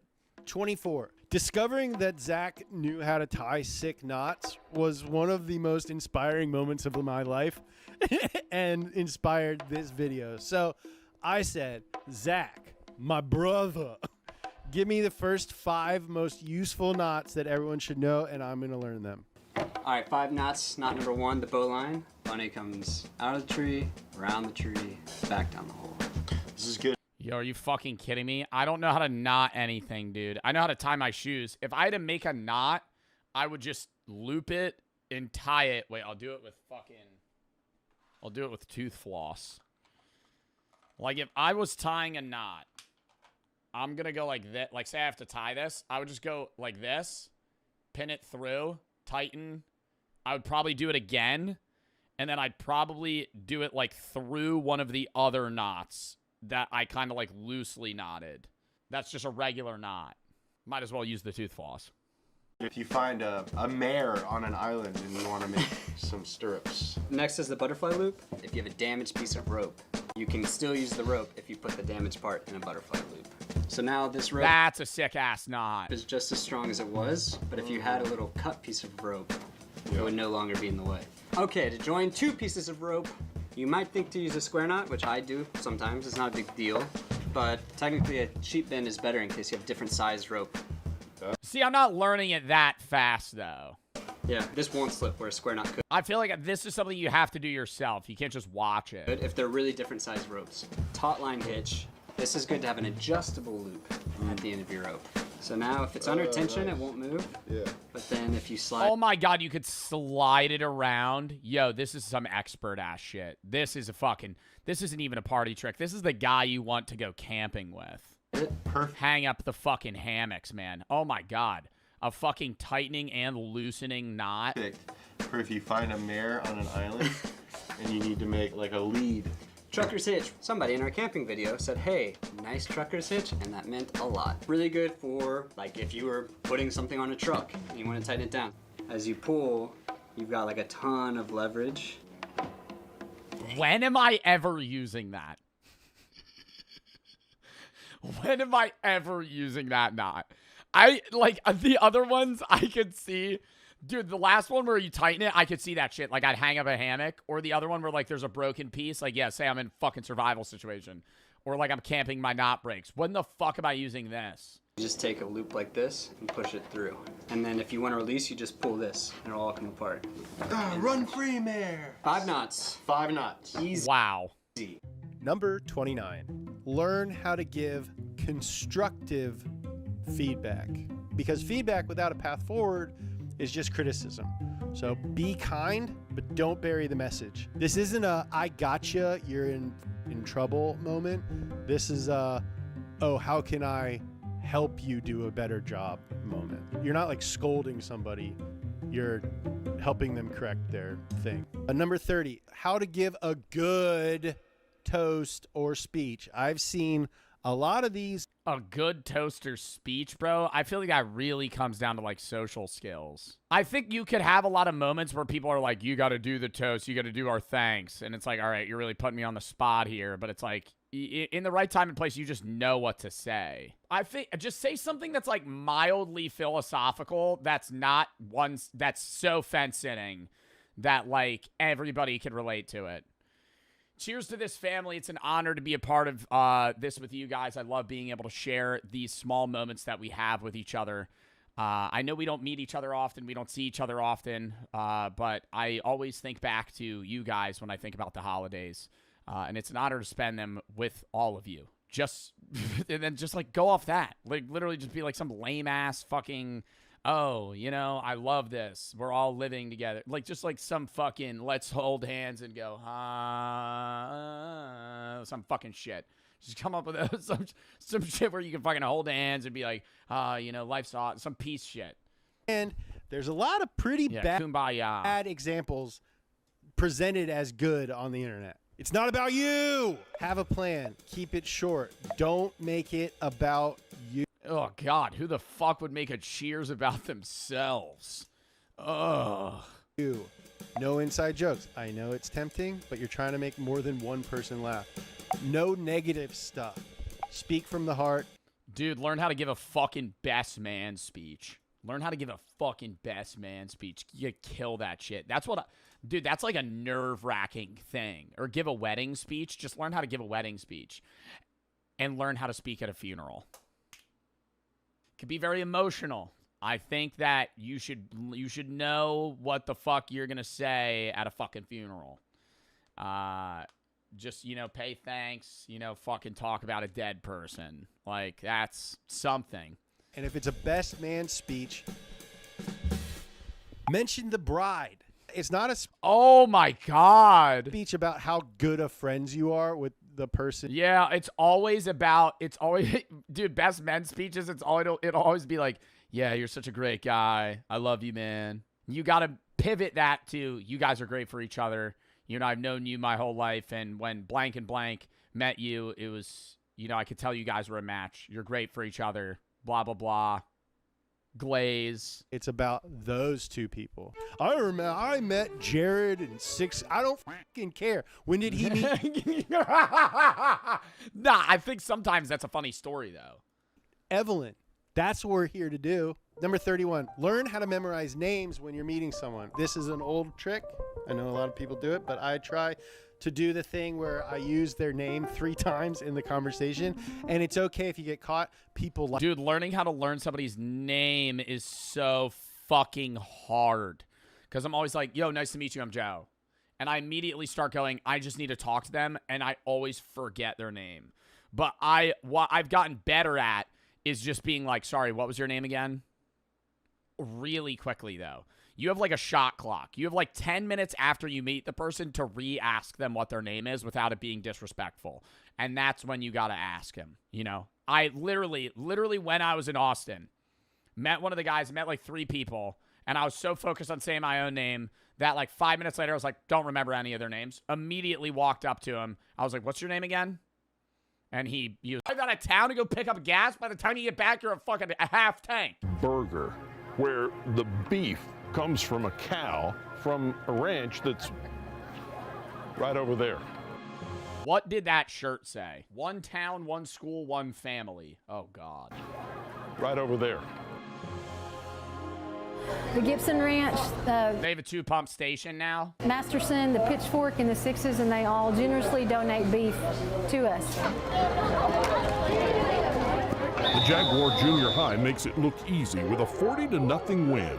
And the 40-0 win. Yo, these kids would get fucked up in any other group, bro. I'm not gonna lie. I'm looking at this kid right now. I'm telling you, this kid would get put in a coma in like a fucking Group 4 game. Like, it would be unreal, dude. Holy shit. This is crazy. 1A football, bro. A 6-man team. I didn't even think that was real. And the Guthrie varsity athletes take off the apron. Varsity, bro. Do they even have, you're telling me they have a JV team? They have a JV team. And are finally ready to take to the field. So you've been working hard over there in the concession stand already. Yes, sir. You're going to go out and play a football game.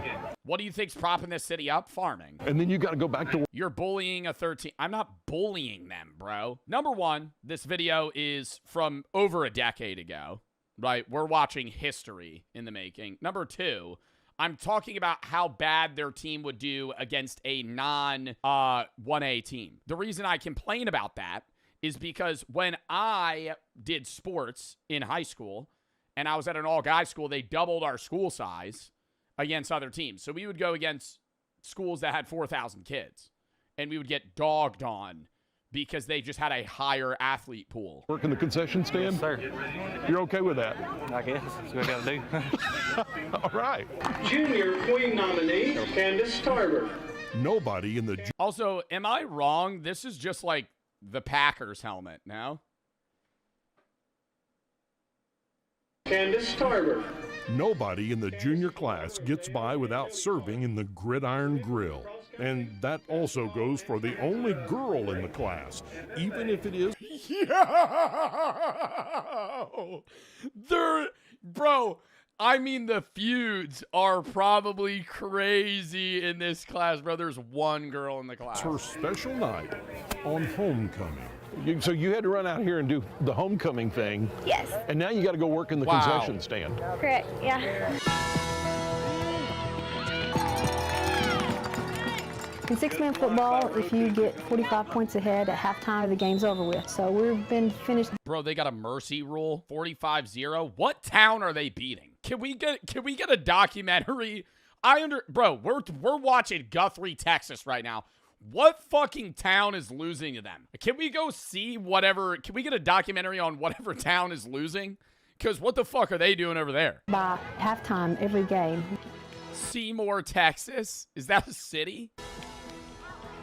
Play after play, the line never lets up at the only restaurant in King County. Outdoor dining, fresh grain-fed beef, served under a full moon in West. Bro, you know they're getting drunk at this game, bro. Getting drunk and driving home, bro. There ain't nobody on the road in this fucking town. Texas. What'd you order? A Frito pie. A Frito pie. Yes, they're awesome. That sounds fucking disgusting. From here. I just had a bowl of chili. It was good stuff. It was good stuff. I think it was probably made from 4-6 beef. You think maybe? and it was fresh. Yeah, and it was good. Walking around a few hours ago? Yeah. Probably in the pasture a little bit ago. This is the best concession stand in all of Texas. Bite my tongue, bite my tongue.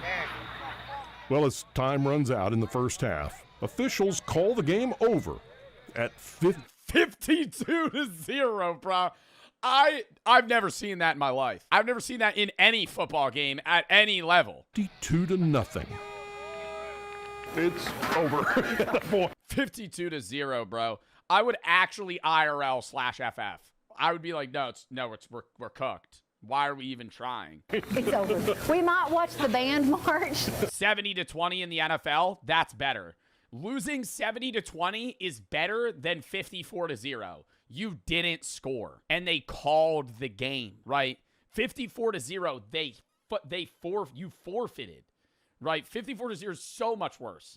I would rather, if you lose 72-0 or 72-20, you at least scored. You know, you got a touchdown, you got 2 touchdowns, few field goals. Their band might actually march. I hope they let their band march. I mean, they brought them this far. Well, yeah. Don't let their band march, bro.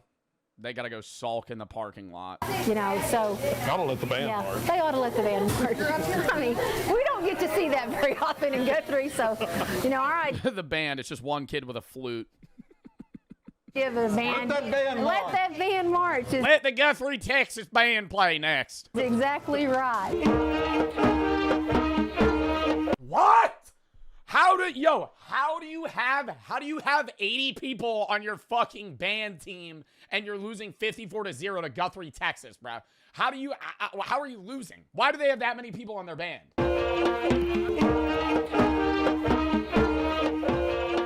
Only in places like Guthrie do the athletes, the coaches, and cheerleaders stay put after the game to honor the visiting band, to honor the fans and families on this warm autumn night.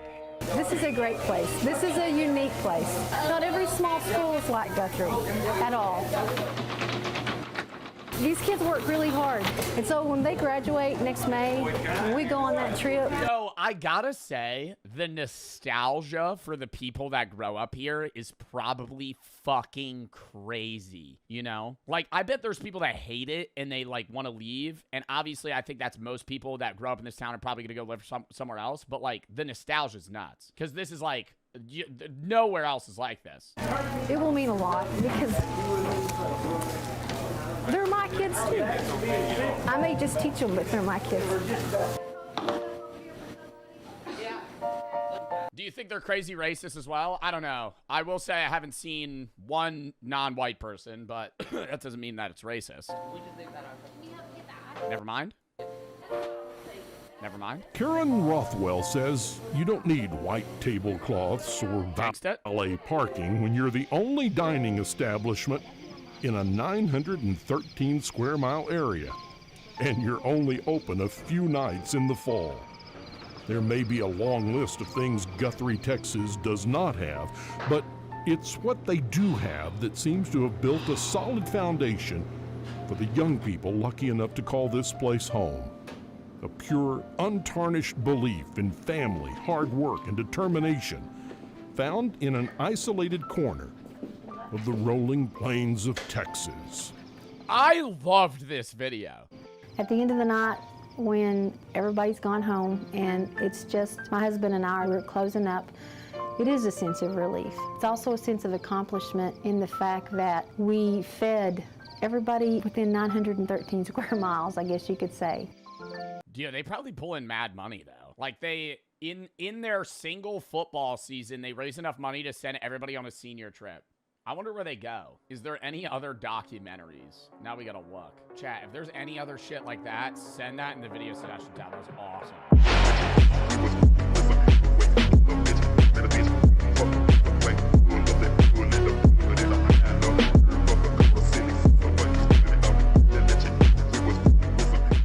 He walks into church claiming to be Jesus.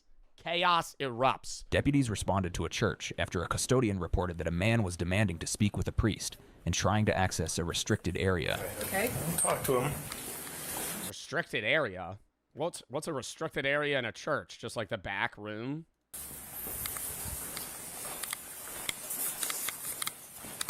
It's a very nice church.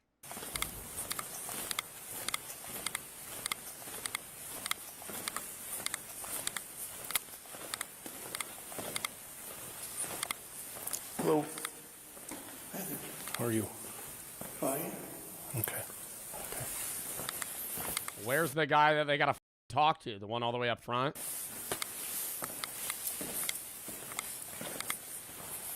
Hello, sir. Hey. I'm Deputy roll into the sheriff's office. How are you? I'm alright. Okay, so what's going on? Pretty good, Jesus. How's it going? Yep, that's, hey, you see right there? That's me. Yeah, okay. You know who I am. We don't really need, we could skip the introductions. Monday. I just need to open this. Okay. You're Jesus. Can't you just open it? You immediately just, hey man, I can't really get into this lockbox. Can you open it up for me? Dude, aren't you God? Aren't you effectively God in the flesh right now? Couldn't you just, I don't know, snap your fingers and open that? Do that. That's the church's property. I am the church.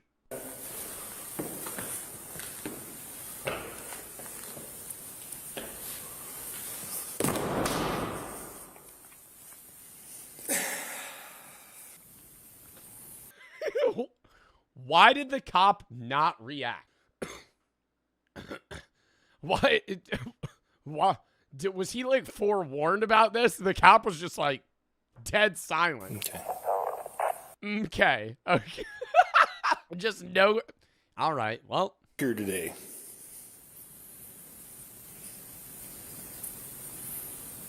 Because I'm Jesus.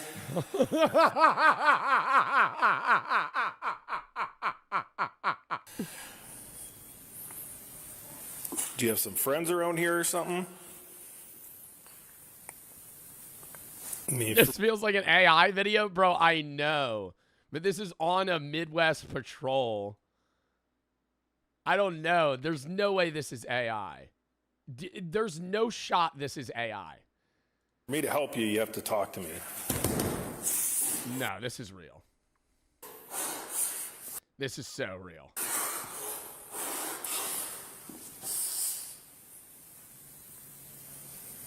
Do you think he's on drugs or something? Or is he just having like some sort of mental like breakdown? I don't understand what prompts him to just randomly assume he's Jesus. But that's not even uncommon. As fucking weird as that is. I mean, it's uncommon in terms of 8 billion people in the world.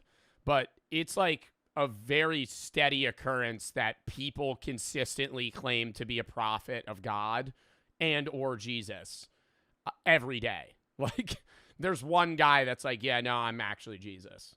And they fully believe it.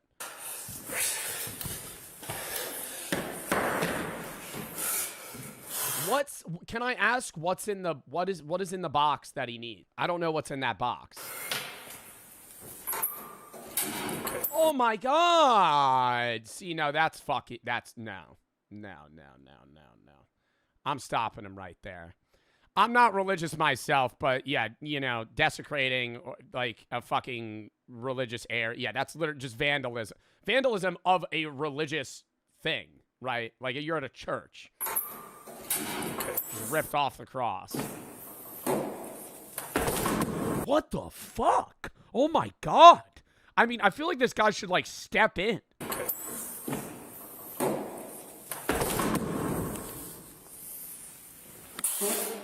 This was on my birthday.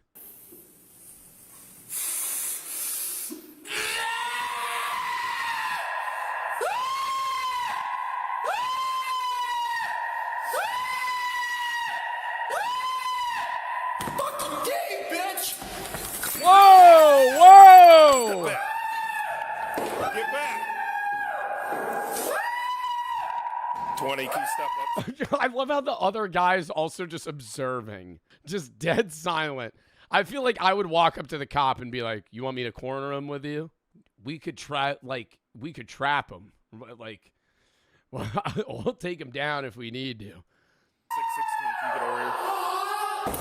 Bro, why does he keep... Dude, I feel like... honestly, I feel like the officer should fucking handcuff him. He's gonna, like, crack his skull open doing that. He's, like, Oh, did he just pass out? I got more people coming. He's on something. Yeah. Yeah.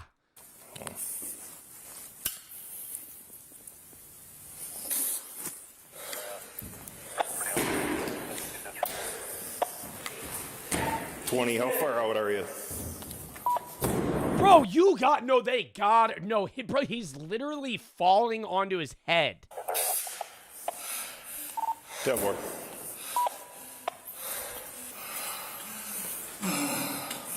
So he's dove a couple, 3 times. He's fell. I feel like you would do this after too many edibles. You think I would storm into a church, claim I'm Jesus, rip the cross off what is this called? Not an altar. Maybe an altar? I don't know. Rip the cross off that and then just repeatedly fall backwards. No, I think I would probably just kind of morph into a couch and watch, Dude, Where's My Car? On something or other. He ripped the crucifix thing off the top of the thing there. That he just went and grabbed one of these things here and kind of came at me a little bit, but I shoved him off, and then he hopped back up there. So no. Why are we not asking him what he's on? Like, I know he might like the odds that he actually says is pretty low, but I mean, give it a try. I'd be like, okay, you're Jesus. What drugs are you on? I haven't been able to get anything out of him whatsoever. Stay away from me. What's going on, man? I'm Jesus Christ Almighty. I'm at the shirt. Fuck you. We're just trying to help you out. That's exactly what he would say. I think it is him, chat. Yeah, you're a devil. No, we're not the devil. The devil's not here, man. What's going on? You're the devil. Sorry, backing up, motherfucker. What's your name, dude? I'm Jesus Christ Almighty. Okay? Back up. Is he going to perform a mass right now? Is he going to start doing a whole... oh, wait, there's another officer. Where the fuck did this guy come from? Back up. What can we do to help? I'm Jesus Christ Almighty. Okay, we got it. Nobody else needs to fucking die for their sins, motherfucker. Okay, we need to... No. Hey.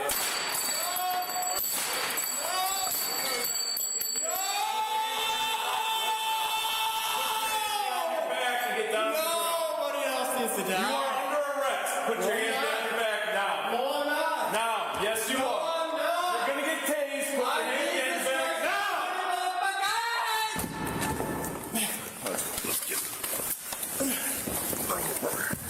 Hands behind your back now.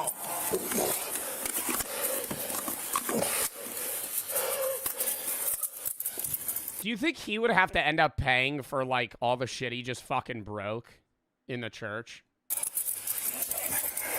Like, how the hell would that work? Put your hand. No, you're not allowed to do this in here. Put your hand behind your back. You're not allowed to do this in here. You're not allowed to do this in here, bro. You're fucking smashing all of the shit in the church. You're literally, all the stuff. What did they do? You just wandered into the church, start breaking shit. I'm Jesus. You're not allowed to arrest me in here. You aren't allowed to do this in here. You are not allowed. Put your hand behind your back right now. You're gonna get tased. Just fucking tase him. He says you're not allowed. I say you're not allowed. You're gonna get tased. Hands behind your back now. Let me go. Now. You're gonna let me go so I can get to where I'm going, please. Put your hands behind your back. You're gonna get tased. Under arrest. I'm going there. I have important things to do and places to be. I'm Jesus. You're kind of delaying everything. I need to be... There's 8 billion people that I need to help. Today, motherfucker. I'm going there today. I'm going there today. Hands behind your back now. Now. What are they blurring?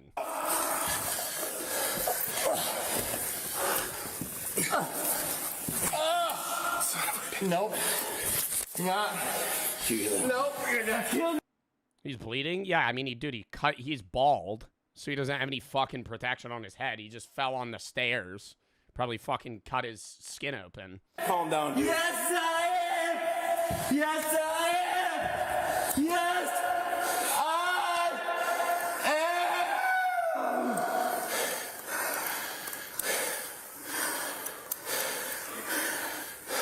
You gonna calm down for us?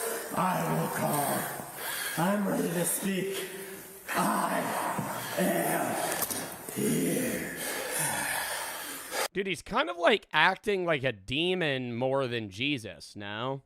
Like he's like deepening his voice. He's like, I am here. Yeah, he's like Batman. Where are you hurt?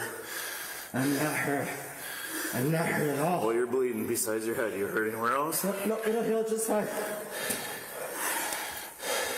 No, but it'll heal just fine. After all, I am Jesus. I could just fix it right now. Boop. Boop. See, and it's all better.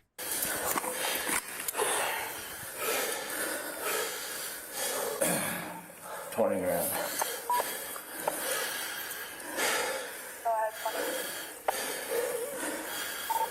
Taser deployed. We're 1095. 10-2 for now. What's Why don't they carry him out of the church? Like, I feel like that should be the first. Anywhere else, I understand them just kind of like assessing this. I'd be like, maybe let's get him out of the church right now. There were people here that were trying to pray. You know, they need more units. Sir, stop it. You need to calm down and stop resisting, okay? What's your name? Jesus Christ. Okay.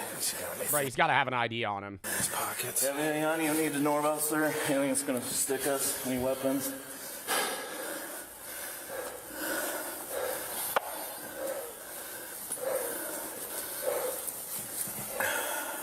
I never died on my sins. Been here the whole time. It's been me. Been here the whole time, buddy. Let me tell you, 2,000 years. First, I was sitting in a cave. And then, you know, the whole medieval thing happened. Then there was the plague. And I was just kind of posted up during that. And then, you know, the past few years, I've been just kind of grinding League of Legends ARAM. And, you know, this one guy on the side of the street gave me bath salts. And then I decided to stumble into the church. And, hey, reveal myself after all. 9 till 7. Thanks to make a phone. It's been me. I'm right here. I'm right here. It's me, motherfucker. I see you down there, the devil. I'm going to beg to the bread line. To the bread line. Today. That's where I'm headed. I feel like he has to be on a hallucinogen. Some people are saying, like, when chefs actually got caught cheating in Hell's Kitchen. How do you get caught cheating in Hell's Kitchen? Coming with pre-cooked food? From rigging doors in hopes of avoiding a punishment to sabotage. Gordon, please.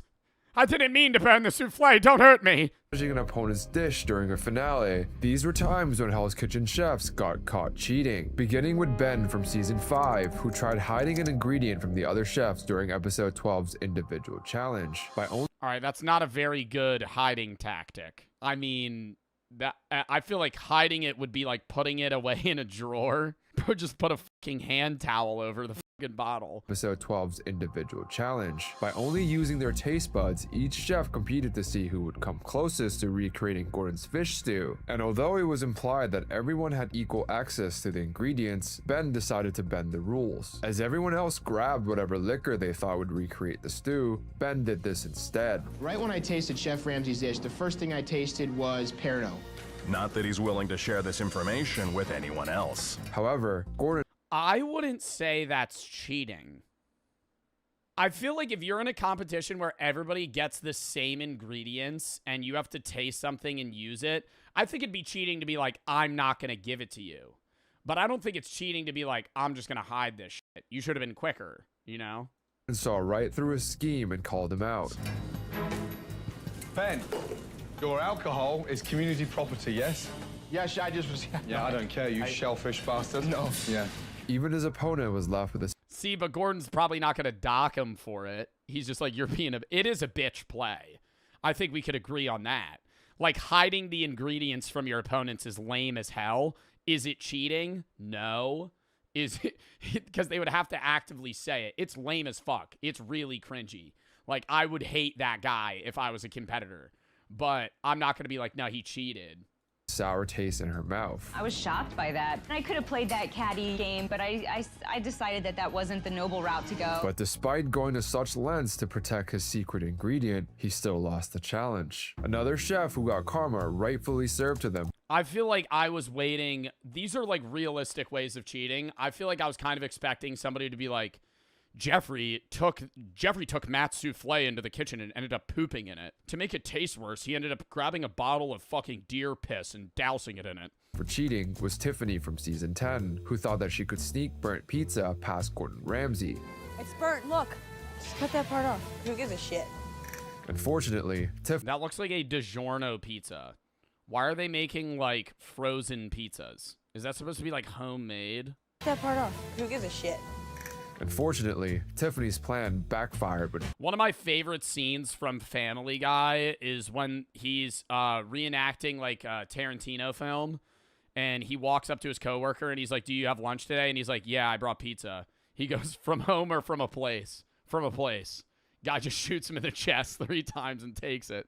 Because homemade pizza sucks. Well, it doesn't suck. It's just like, I'm not jealous of homemade pizza, but I'm gonna be jealous if you have like pizza from a place. Gordon and Chef Andy immediately noticed. No, it doesn't? Yes, it does. What do you mean? I will say, I think like frozen pizzas are pretty solid. I enjoy them. But if you were like, yeah, I have homemade pizza from fucking Screamin' Sicilian, I'd go, oh, yeah, no, okay.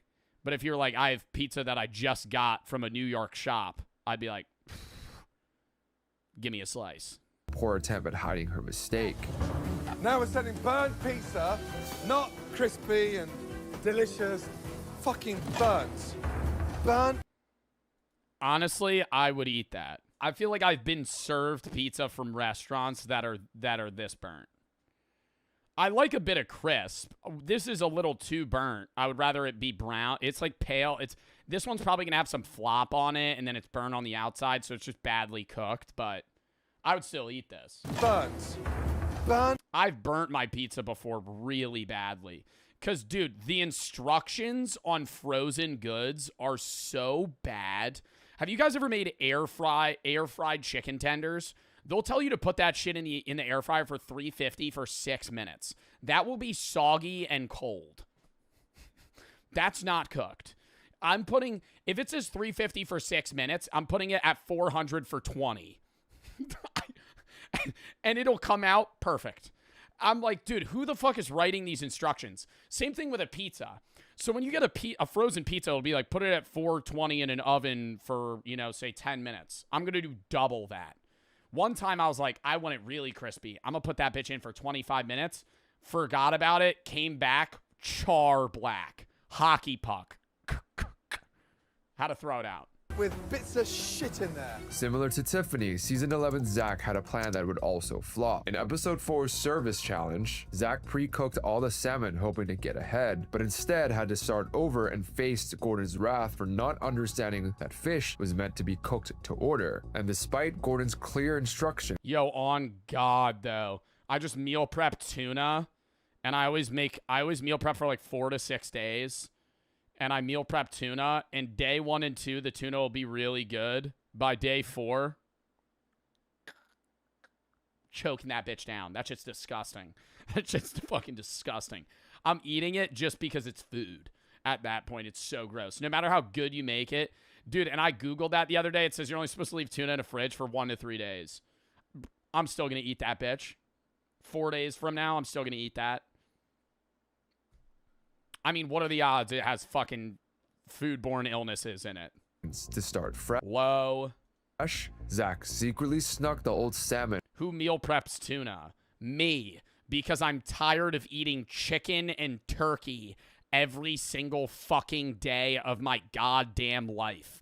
because I have alpha-gal and I can't eat mammals anymore. So pork and beef are out of the fucking question, pal. I've had enough shrimp and chicken and fucking salmon and tilapia to fucking make me explode. So I try new shit here and there. And back on his pan, hoping that Gordon would not notice. Chef told me that I can't use the fish that I had just cooked off, but the salmon looked perfect. So I figured all I gotta do is finish it off and send it out. However, when Gordon found the tray of old salmon still laying around, he knew Zach was playing games and immediately called him out. Where's this from? That's the old stuff, Chef. That's the old stuff? Yes, Chef. Have we been using that? No, Chef. Have we, Zach? No, Chef. We're doing the thing straight to the order. The truth? Yes, Chef. That's why they're still there, Chef. Although Zach kept doubling down on his lie, Gordon saw right through the bullshit and shut He saw right through the bullshit. 30 minutes later, there's like 6 salmon missing. Oh, where'd the other salmon go? Nowhere, Chef. There's always been 4 salmon on that plate. No, there fucking hasn't. There was 20 there 10 minutes ago. No, there's always been 4 salmon on that plate, Chef. him down. Look at me, in the fucking eyes. Did you take salmon from the back and reheat it? No, I've been eating the salmon while I've been working, Chef. I am quite parched, Chef. Or not parched. Hungry, Chef. Sorry. Yes or no? No, Chef, it's right here. Shut the fuck up. Fuck off the salmon. But Zach wasn't the only one to test Gordon's bullshit detector, because during season 9, episode 2, Brendan made the same mistake with his sea bass. You've cooked the bass. Is your meat ready? No, Chef. And the garnish all ready? No, Chef. You've got to work as a team. Please. Gordon then instructed the blue team to coordinate their timing for the next order and explicitly ordered Brendan to fire up a new sea bass. But despite those instructions, he found himself questioning Brendan's integrity when he received the new quote-unquote sea bass just minutes later. Brendan? Yes, Chef. Is that the same bass?